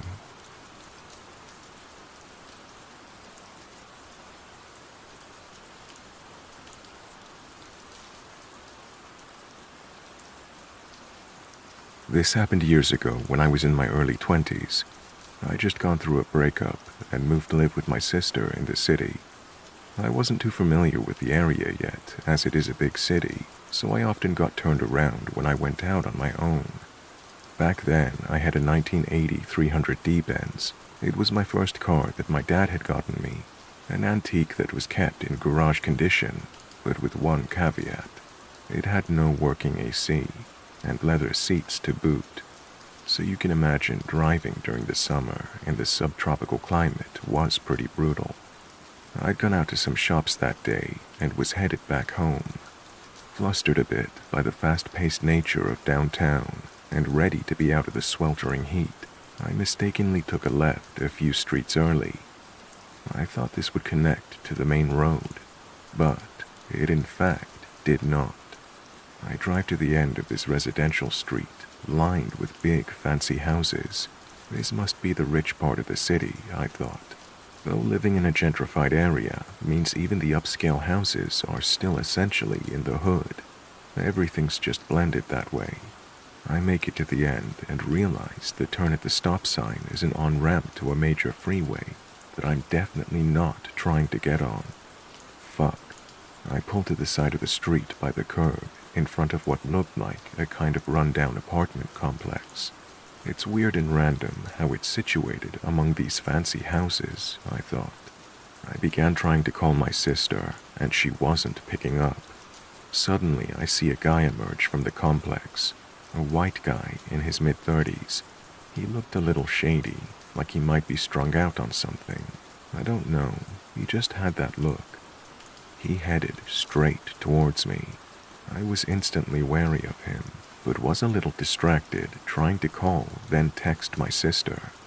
He approached my window, which was down because of the heat, and he started asking me a bunch of questions. What was I doing out here? Was I lost? He kept trying to get me to put my address in his phone's GPS to help me, but I wasn't having it and politely declined. I mistakenly told him, yes, I am lost, and that I'm trying to reach my sister. Dumb, I know. I wasn't as on guard as I should have been, being young, dumb, distracted, not to mention it being midday. I guess my defenses were down. So, I'm trying to reach my sister over and over, and this guy is still trying to chat me up. I'm all but ignoring him, trying to be somewhat polite, but really not in the mood for a chat. He then offers me a bottle of water, and I said no, I'm okay, thank you. But he insists on getting me one. Before you know it, he's off to retrieve said bottle of water. I'm like, yeah, okay dude, whatever. I ring my sister again, and she finally answers. I start telling her I'm lost, and what side street I'm on, and whatnot. And then the guy re-emerges at my window with what was supposed to be a bottle of water. Not that I intended to drink anything from this man anyway, but I shit you not, he passes me a big skull mug, like the creepiest cup, made to look like a human skull, wouldn't raise any alarms. My sister is in my ear as he passes me this cup, and I look down into it. Where are you? Who is talking to you in the background? In the cup, I could plainly see there was some kind of chalky powder floating around in it, and it had this strong smell of like almonds or bananas. I calmly just passed it back to him and floored it, whipping my car in a donut, almost hitting him. I basically peeled out in his ass, and as I sped off, he slapped the shit out of my driver door. I headed back home with the help of my sister's directions. When I get home, I noticed this guy had hung a lighter wrapped in a ribbon off of my door lock button. It had a bunch of crazy, nonsensical shit scrawled all over it in Sharpie. This obviously freaked me the fuck out. Nothing more ever came of it, but to this day, I think of just how badly that could have gone had I taken his weird banana-scented skull cup concoction, or even just hung around a minute longer. I still wonder what his intentions were, hanging that lighter off of my window. Maybe it's just the work of a mentally unstable, albeit harmless man. Maybe worse. I'm glad I never had to find out.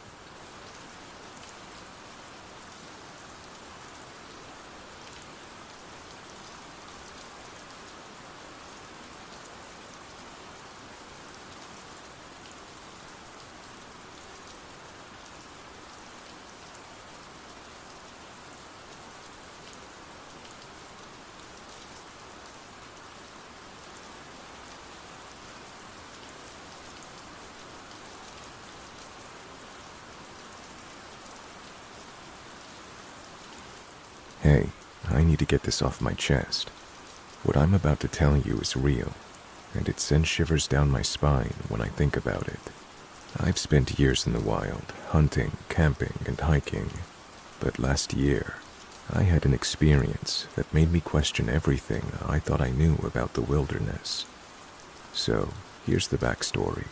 I'm an experienced outdoorsman, and I like to spend at least a week each year in the backcountry of the Adirondacks. It's a beautiful, rugged area, and there's nothing like getting off the grid for a few days. But last year's trip was different. Something wasn't right from the moment I stepped onto the trail. It started on the second day of my trip. I was deep into the forest, around 15 miles from the nearest road, scouting for some elk. I'd been out there alone, as I usually do, but it wasn't long before I started noticing something odd. I kept hearing twigs snapping behind me. At first, I figured it was just animals, deer maybe, or squirrels, but the sounds were too consistent. It was like someone was following my every move. I stopped and scanned the area. Nothing. No movement. No rustling of leaves. I shook it off and continued walking, telling myself I was just being paranoid. By the third day, I started to feel like I wasn't alone anymore. It wasn't just the occasional sound of footsteps behind me anymore. It was more like someone was deliberately tracking my movements. At first, I thought it was just my imagination playing tricks on me, but as I moved deeper into the woods, the signs became undeniable. I found fresh footprints in the mud, close to my camp. They weren't my own. The boots were too large, and the tread was different. I didn't panic, but I couldn't ignore it. Whoever it was had been getting closer and closer, and they were good, really good. The footprints were subtle, almost like they were deliberately trying to stay hidden. That night, I made camp in a secluded valley by a stream. I set up my tent, built a fire, and settled in for the night. But sleep didn't come easily. I couldn't shake the feeling that someone was out there. I kept hearing faint noises, movement in the brush, whispers in the distance, but every time I looked, there was nothing. The forest was eerily still. Around midnight, I heard a noise that sent chills through me. It was a low, guttural growl, almost like the sound of an animal, but it wasn't quite right. I grabbed my rifle, thinking maybe it was a bear or some other large predator. But when I stepped outside my tent, I saw something I'll never forget. In the distance, near the edge of the tree line, there was a figure.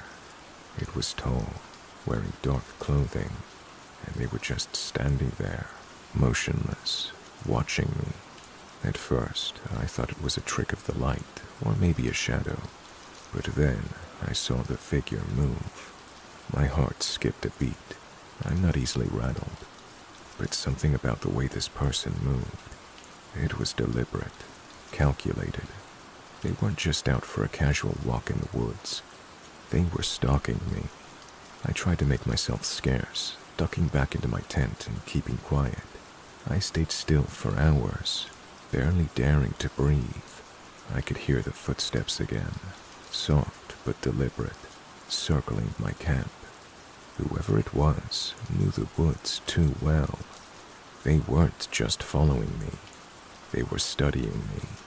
I stayed awake all night with my gun next to me. The next morning, I packed up quickly, my hands trembling. I wanted to get out of there, but I knew if I just ran blindly through the forest, I'd be a sitting duck. I had to think this through. I decided to go on the offensive. If I was going to get out of this alive, I needed to track the tracker. I followed the trail I had found the day before, heading deeper into the forest. I figured if I could find out who was following me, I might be able to confront them. The trail led me to a ridge overlooking the valley, and that's when I saw it. A camp, not far from my own, but hidden well enough that I hadn't noticed it before. There was no sign of the person who had been stalking me, but the camp was unmistakable. Scraps of food, a tarp, and, most disturbing of all, a rifle leaning against a tree. It hit me then. This wasn't just some random hiker. Whoever was tracking me was a hunter, and worse, they were hunting me. I didn't know what to do.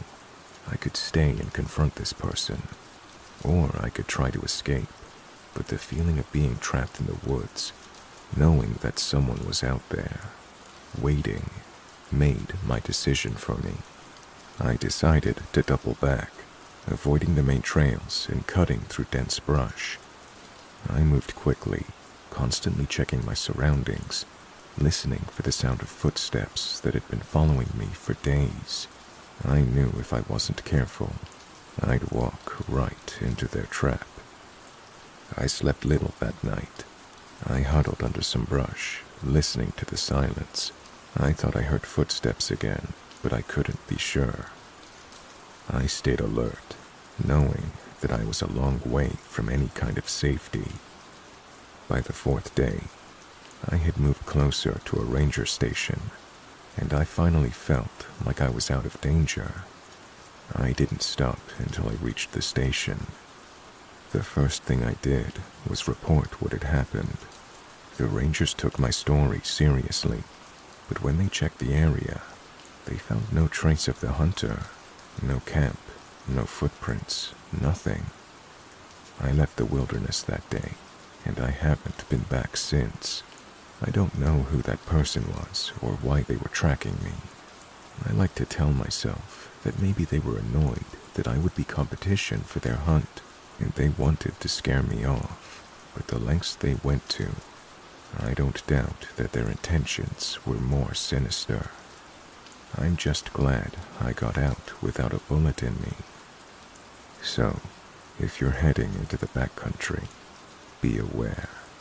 There are people out there who know the woods better than you, and they might not have the best intentions.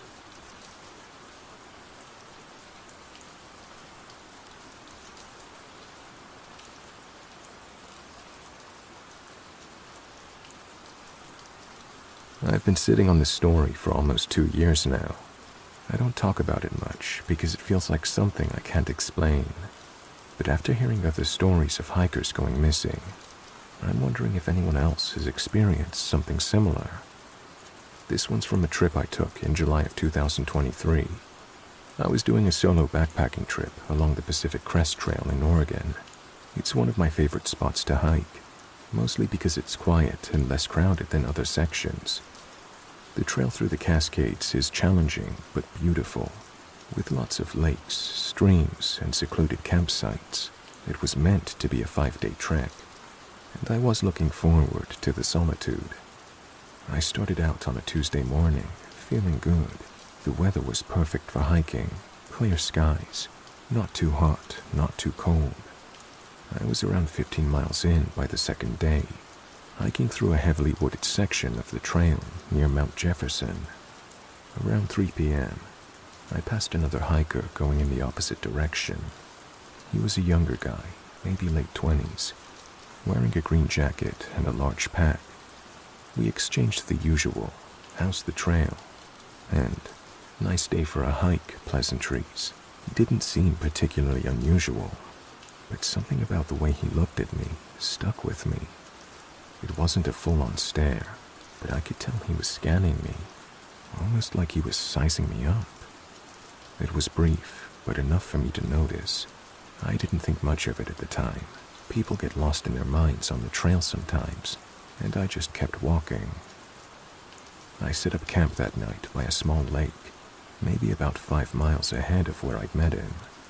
The sun was setting, and everything was calm. No one else had passed by all day, which was perfect. I had the place to myself. I settled in, made some dinner, and sat by the water to watch the sun dip behind the mountains. I woke up in the middle of the night to something that didn't feel right. I couldn't tell exactly what it was, but I had this gnawing feeling that someone was watching me. You know that weird, tense feeling you get when you're being stared at, but you can't see who's doing it. I tried to brush it off as paranoia or the wind, but the feeling didn't go away. Around 2 a.m., I heard something in the distance. A crunching noise, like footsteps.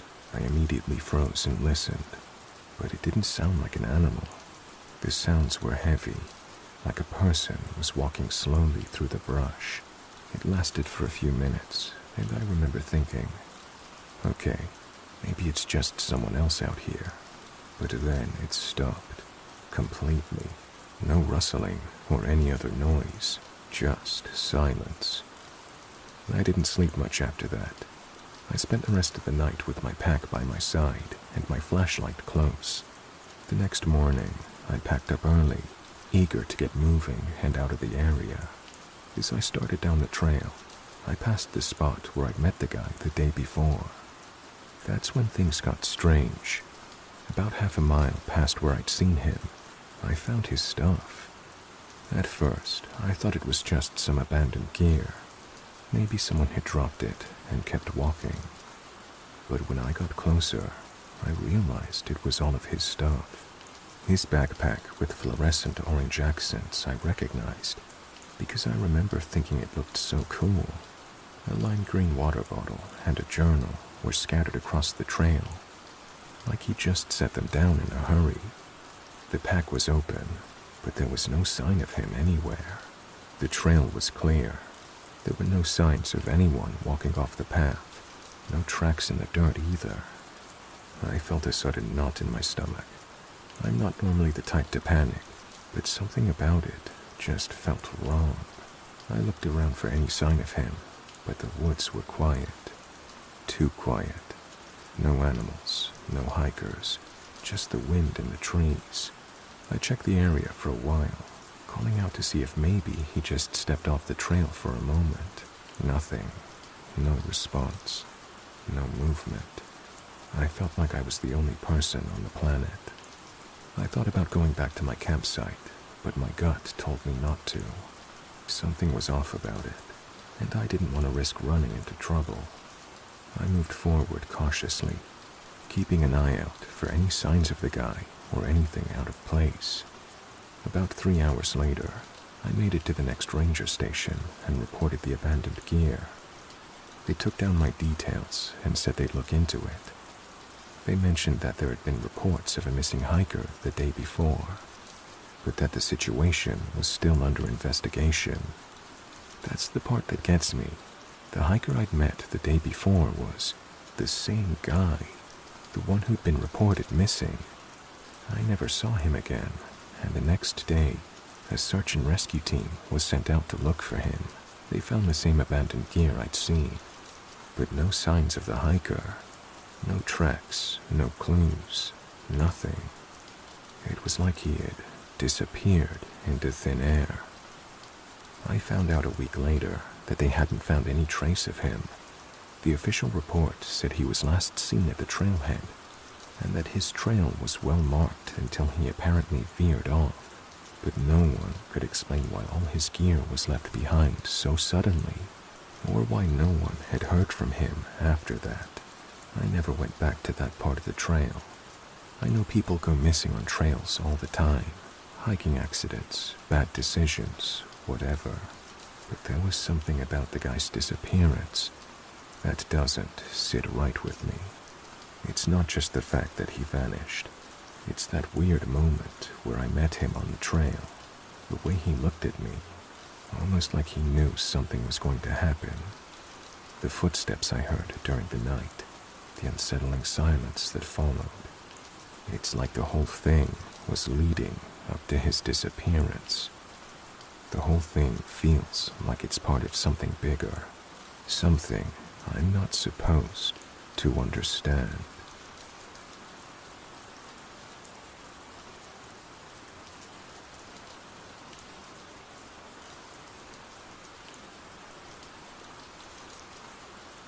This happened a few years ago, and I've gone back and forth about posting it. This was in the summer of 2020, mid-July. The world was still in limbo, and everyone was stuck indoors. So my girlfriend at the time, Sarah, my best friend Rob, and his sister Claire, all decided we needed a weekend out in nature. No phones, no crowds, just trees, hiking, and quiet. Rob's uncle owns a little off-grid cabin in the Umpqua National Forest.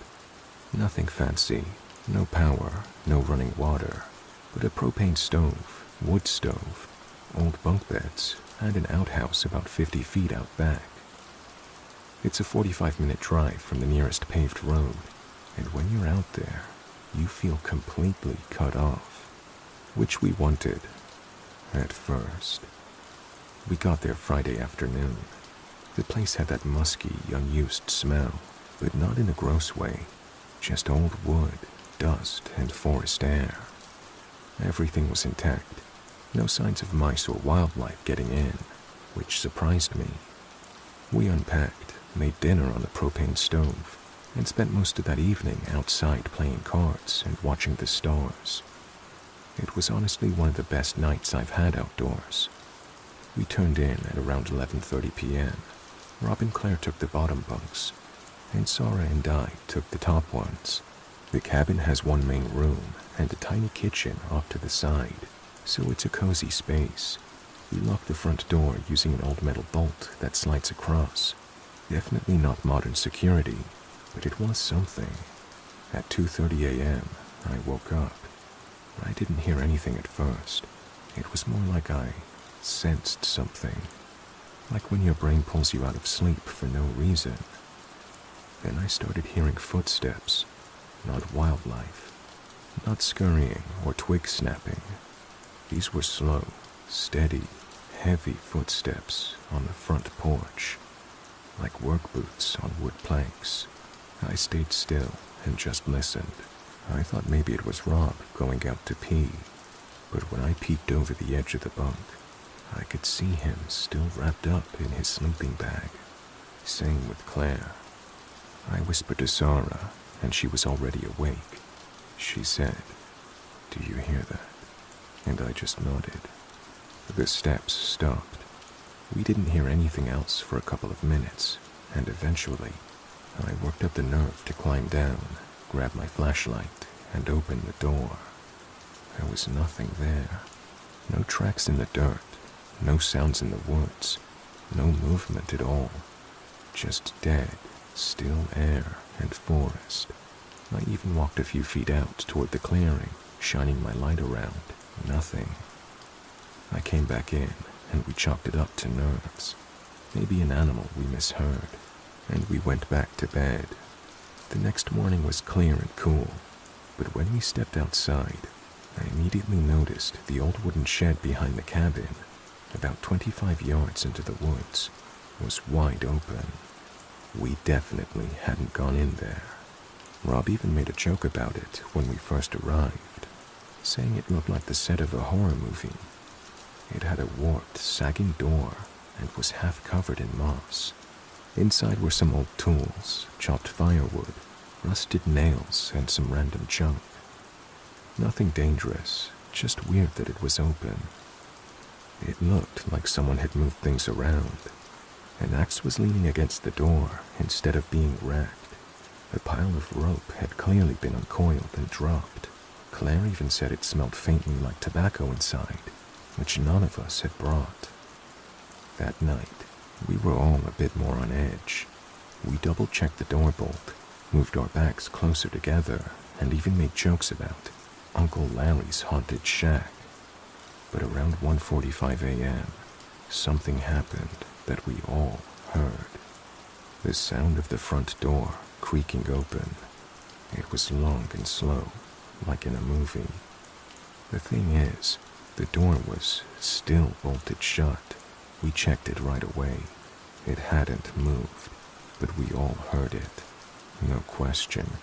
It was loud enough that Rob sat up immediately and said, "Is someone outside?" Again, we searched. Nothing. No animals, no wind, no movement in the trees. But it felt off. Like the air had changed. That thick, charged feeling, like before a thunderstorm, but without any clouds in the sky.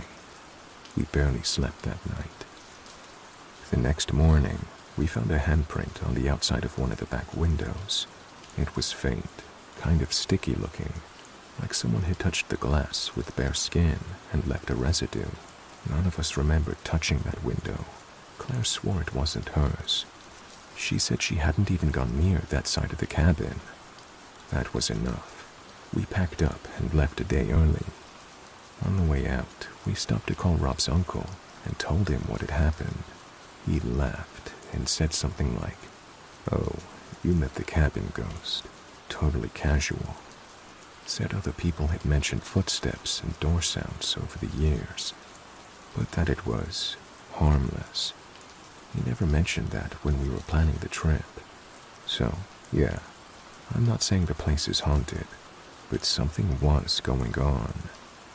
Could it have been an animal? I guess. But we've all camped enough to know what raccoons, coyotes, even bears sound like.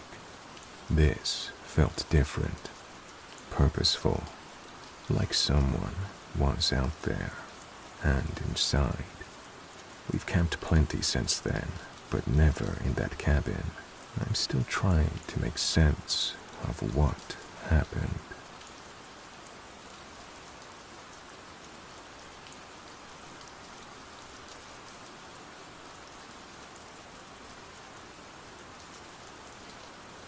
I wanted to share a pretty intense camping experience from a couple of years ago, mid-August 2021, in the hopes that it helps someone else avoid the kind of close call we had.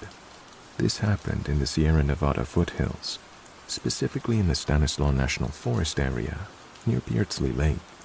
We were doing dispersed camping, meaning no designated site, no ranger station close by, and absolutely no cell service. There were 4 of us.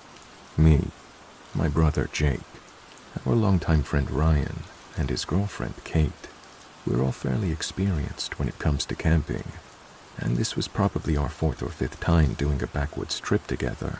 We checked the fire conditions before going. There was no red flag warning for that weekend, and campfires were still technically allowed in the zone we were in, with a permit, which we had. We packed reasonably, kept the fire small, had water and a shovel on hand, and fully extinguished it before going to bed.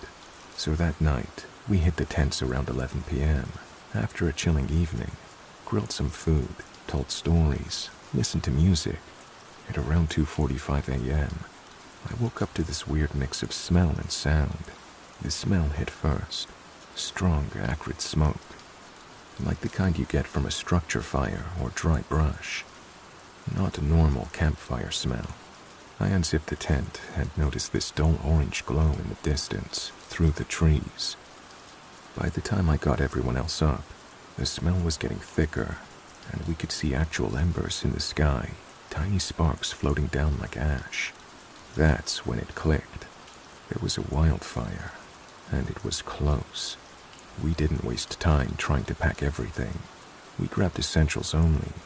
Phones, wallets, car keys, and one backpack we prepped with first aid, water bottles, and flashlights. We left behind tents, gear, food, everything. Honestly, it was just panic-fueled decision-making at that point. The forest was absolutely silent, except for the strange whooshing sound we later realized was the fire sucking in air as it moved, faster than we imagined. The drive out was the most stressful part. We had about 7 or 8 miles of Forest Service road to navigate in the dark, and it's not exactly smooth driving. Deep ruts, overgrown patches, and sharp turns. Visibility was garbage with the smoke creeping in, and also the glow from behind us. We kept expecting to see flames in the rear view. At one point, a deer ran across the road maybe 10 feet in front of us, and I swerved just enough to avoid it. It could have gone very differently. We made it to the highway around 3:45 a.m., and we didn't stop until we hit Sonora. When we finally got cell signal, we checked updates and saw that the fire had started from a dry lightning strike further up the ridge at around midnight. And due to wind changes and bone-dry fuel, it spread aggressively downhill toward our area. A few takeaways that I hope others can learn from. Fire conditions can change fast. Even when you've checked forecasts and alerts, things like lightning or shifting wind patterns can start something out of nowhere. Have a grab-and-go bag with essentials, headlamp, first aid kit, snacks, water, phone battery, and whatever else. We had one, and it made all the difference. Know your exit routes. We had talked through the forest road path before sleeping, and agreed not to stray too far from the truck. That awareness saved time. Don't try to fight it. I know it's tempting to grab gear, but fire moves faster than most people realize. Gear is replaceable. You are not. We went back a few weeks later when the forest reopened. Our campsite was completely scorched. The tents and gear had melted into black piles. The trees were just charred skeletons. It honestly made me sick to see it, but it also made me grateful we didn't hesitate. I've been backcountry camping since, but I'll never treat fire season casually again. If you're camping in the West during summer or early fall, assume fire risk is real, even when it doesn't seem like it. Stay safe out there, and if you've had similar experiences or trips, I'd love to hear them.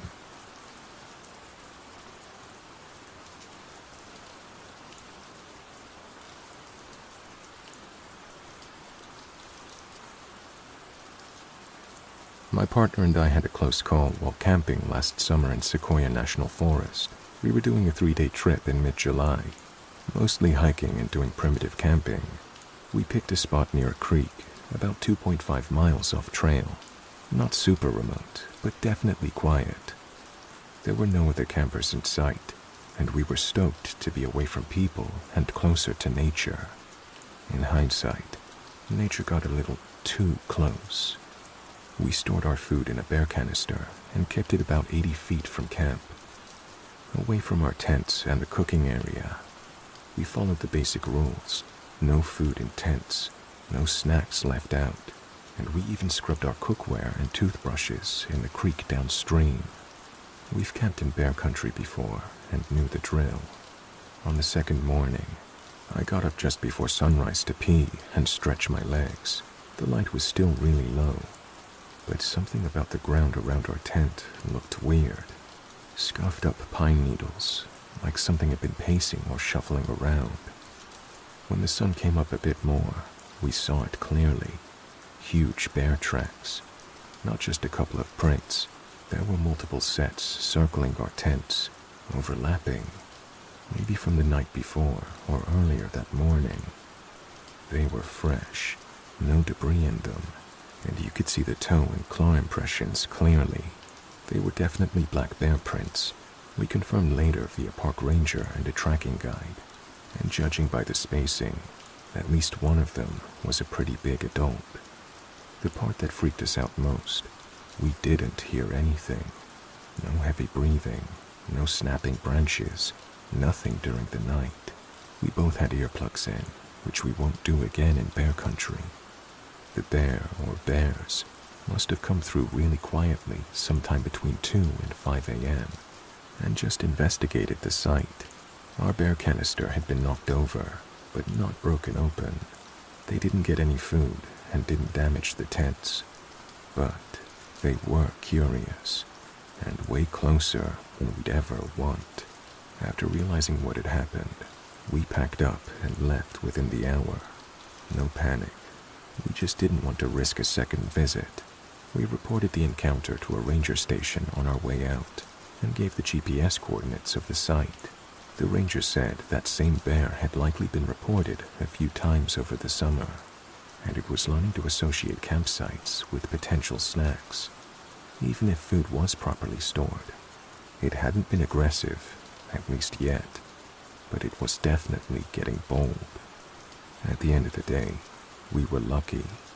It was just a curious bear doing bear things, but it was a solid reminder that when you're out there, you're a guest in their space.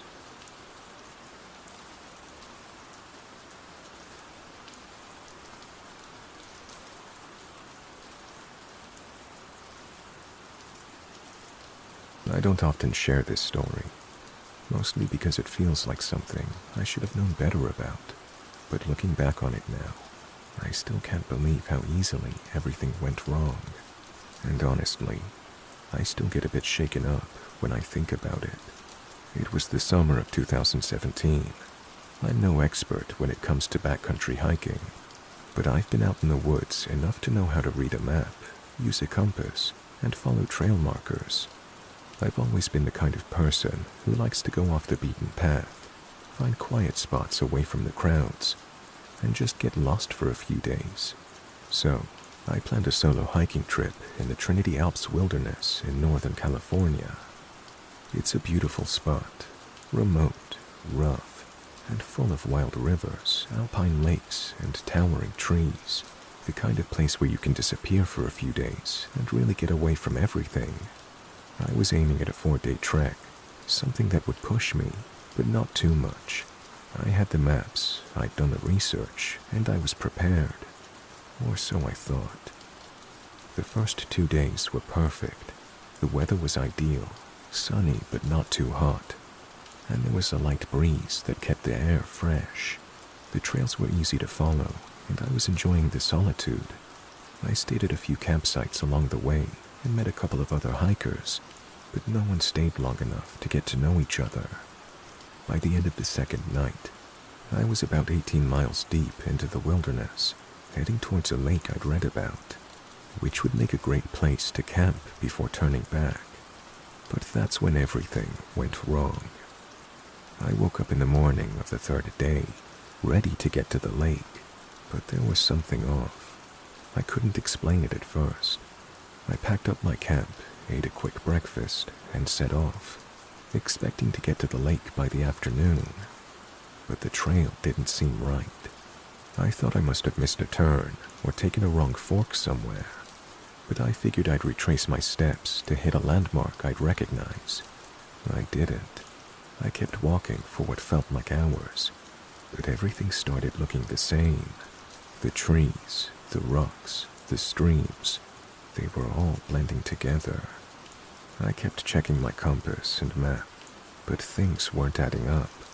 Every time I thought I was heading in the right direction, I ended up back at a spot that didn't look familiar. I started to panic a bit, but I tried to stay calm. Getting lost in the wilderness wasn't the end of the world, right?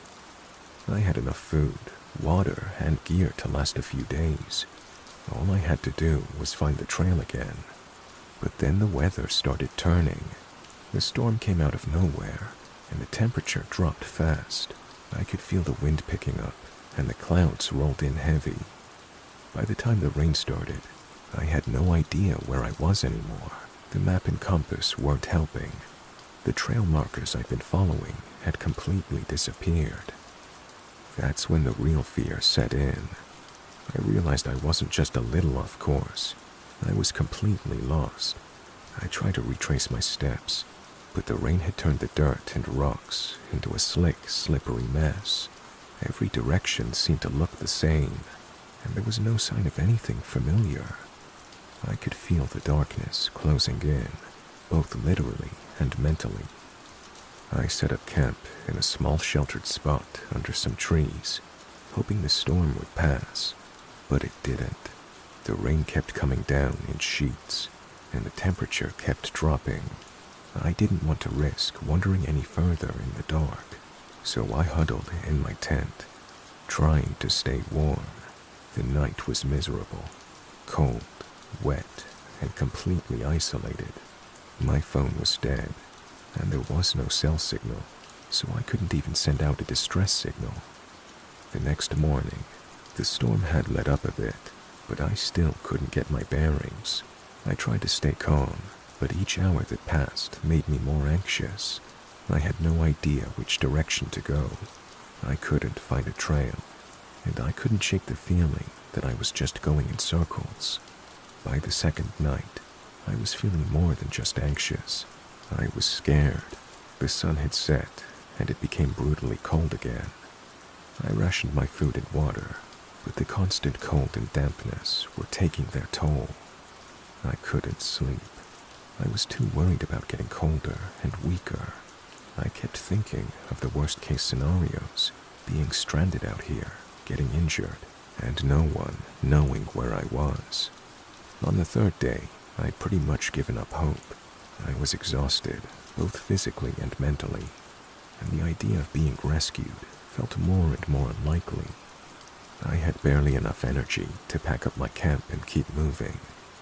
That's when I heard something. It was faint at first, just a rustling in the trees. I thought maybe it was a bear or a deer, but then I heard it again. Footsteps. I froze. I wasn't expecting anyone. I'd been there alone for days now, and the thought of someone else being out there, it didn't feel right. I waited quietly, hoping it was just an animal. Then, out of the mist, I saw them. 2 hikers, maybe 100 yards away. I don't know how they found me, or how they'd gotten so close without me noticing. I didn't even know if I should trust them at first. But when they called my name, I knew they were the rescue team sent for me. I hadn't heard them approach. They had been tracking me, using their own maps, and had found me just as I was about to collapse. They guided me out of the wilderness, back toward the trailhead, where the rest of the search and rescue team was waiting.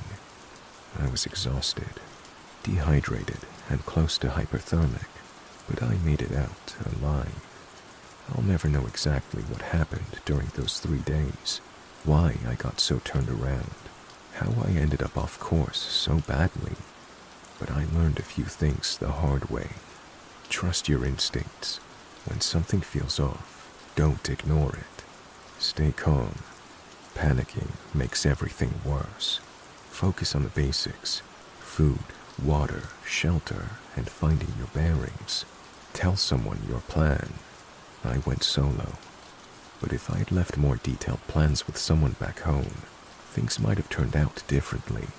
I don't take the wilderness for granted anymore. It's beautiful, it's peaceful, but it can be unforgiving.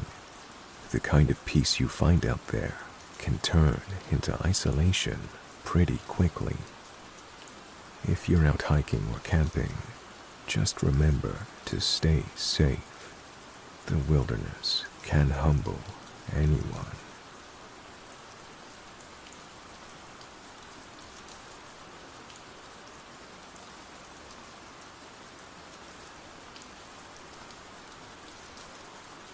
I've been trying to process what happened on a trip I took last winter. I still don't know if I'll ever fully understand it. I debated posting this here because I know a lot of the usual responses will be that we were just tired, or that we misheard things, or that it was just a weird coincidence. But trust me, the circumstances and the aftermath have stayed with me. So, in December 2024, I was part of a small group of volunteers with a local search and rescue team in the Sierra Nevada mountains. It wasn't my first time out on a rescue mission. I've been volunteering for the past few years. We mostly handle routine stuff. Lost hikers, minor injuries, that kind of thing. But this time was different. It was a Friday night when we got the call. A solo hiker had gone missing in the backcountry. He was on a remote section of the Pacific Crest Trail, not too far from the Yosemite Wilderness boundary, but it was a tough area. Difficult terrain, minimal cell service. He'd been camping for a few days and was overdue to return. His family had reported him missing, and we were called in to assist in the search. I was part of a team of 5, all experienced hikers and trackers, and we knew the area well. But it was already late evening when we began the mission, and the conditions were rough.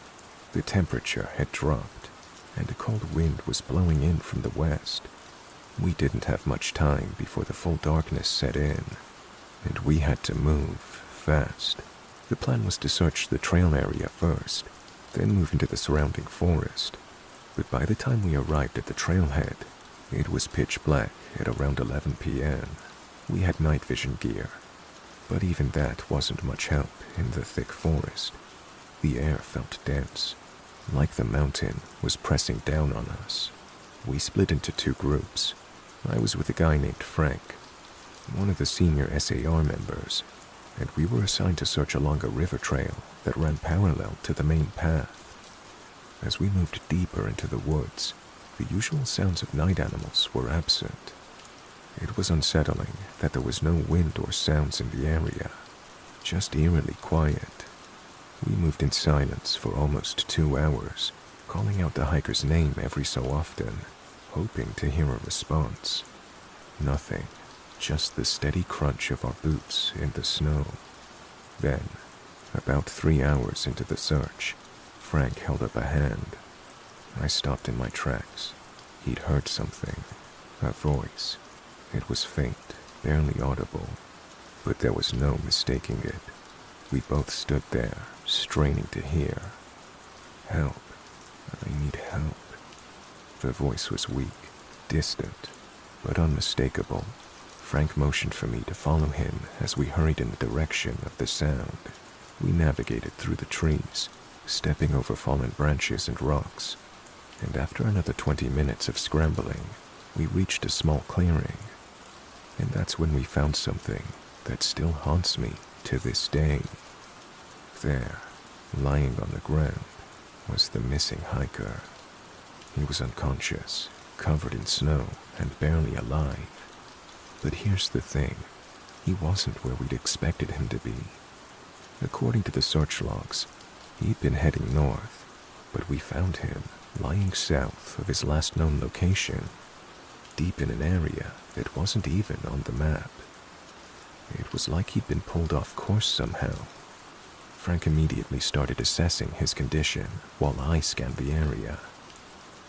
That's when I saw something else that chilled me to the bone.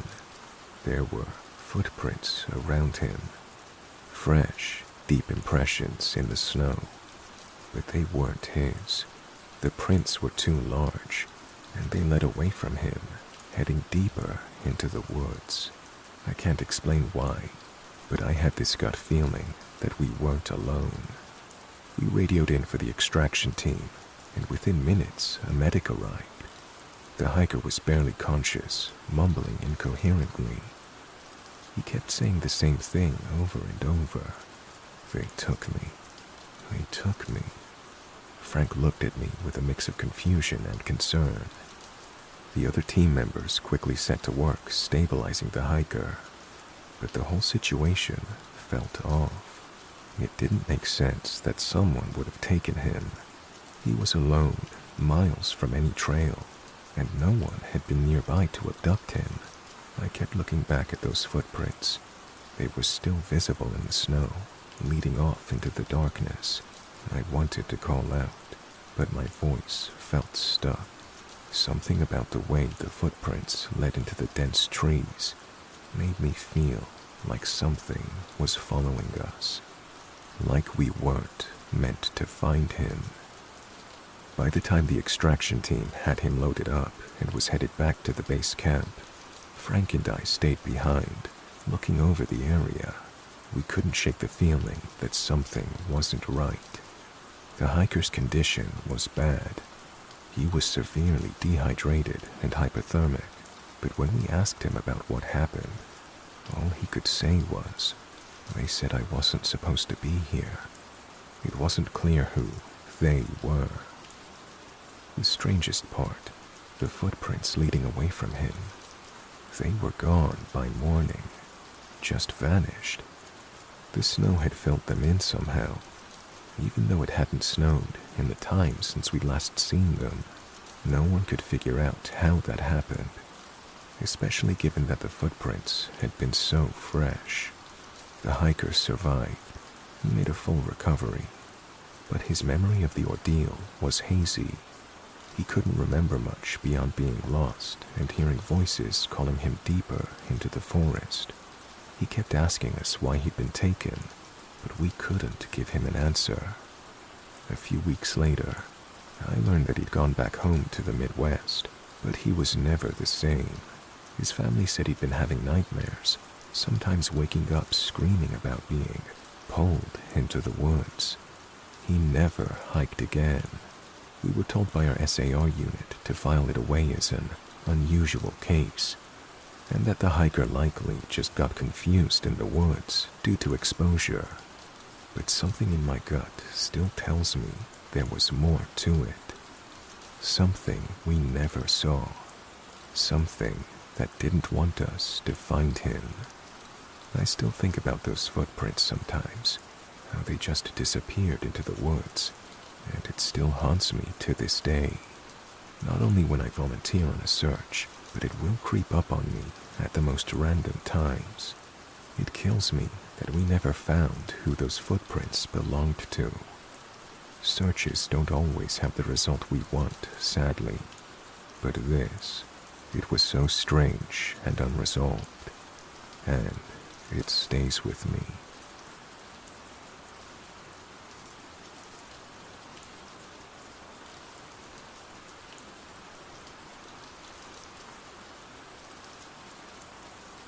I worked for the U.S. Forest Service for over a decade, mostly in Oregon. I'm used to strange things in the woods, odd animal behavior, off-grid squatters, even the occasional survivalist with more ammo than sense. But what happened last October stuck with me in a way nothing else has. It was mid-month, right before the rain really starts hammering the Cascades. We got a call from a logging crew working deep near Cougar Reservoir. They'd stumbled across an old structure and wanted us to check it out before they started cutting in the area. Standard stuff. We have to make sure they're not about to bulldoze some historically significant cabin or protected site. I went with my partner, Jess. She's a few years in, solid head on her shoulders. The location was remote, no trail access, just old service roads and a 2-hour bushwhack on foot. From the start, the place felt weird. Not in a supernatural way, just quiet, I guess. It was like the woods were holding their breath. There were no sounds at all. We figured maybe a cougar was in the area, so that's why it was quiet, and we stayed alert. We found the structure where they said it would be. It wasn't on any of our maps, or even the old survey records. That was unusual. It looked like a cabin, but old log construction, overgrown with moss, and saplings starting to grow right up against the walls. The roof had collapsed in, and the door was missing. We stepped inside briefly. The floor was half rotted, covered in layers of pine needles and animal droppings, probably porcupine or raccoon. But what caught my attention was a stone basin or trough in the center of the room. Something deliberately made, almost ceremonial looking. It didn't fit the rest of the cabin. It was filled with what looked like bones, small ones, maybe animal. We didn't touch anything. Jess didn't say much while we were in there, but she was pale and kept glancing behind her like she was expecting someone else to walk in. When we stepped outside again, she told me she felt lightheaded. Then she froze mid-step and whispered, "Do you smell that?" I didn't at first, but then it hit me. This sharp, metallic scent, like rusted iron and wet soil. The weird thing was, the air was totally still. The smell came and went in a wave, like something exhaled. We didn't stick around. We marked the location, took some photos, and hiked out fast. Neither of us spoke the whole way back. Back at the ranger station, we filed the report. A week later, someone from the regional office came down. He said he was with the Site Preservation and Hazmat Assessment. That's not a real division, at least not one I've ever dealt with. He asked a lot of questions about the site, how we found it, whether we touched anything, whether we felt anything unusual while we were there. I gave him everything, photos, coordinates, notes. He nodded, thanked us, and said that area was now off limits. When I checked later, our access routes were removed from the shared maps, completely wiped. Jess left the service 3 weeks after. She said she was moving back east. She wouldn't return my calls. I still think about that place, about how the cabin didn't rot like it should have, about the basin, the bones, the smell. Sometimes I wonder if we were the first ones to find it.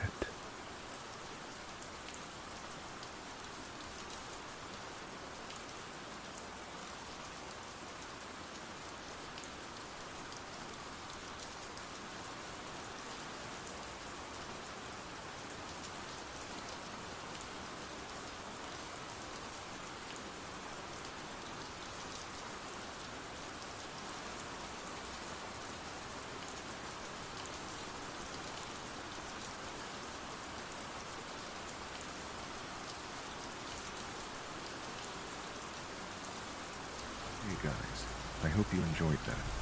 If you have a scary story you'd like me to read on the channel, please send me an email or post it to my subreddit. You can find details of this in the video description. It's the stories that make this, and this is the best way to ensure variety in the stories I share. Thank you all for listening, and a special thanks to my channel members and patrons who now have special access to ad-free videos and other behind-the-scenes content. Once again, thank you guys for listening. Have a great night.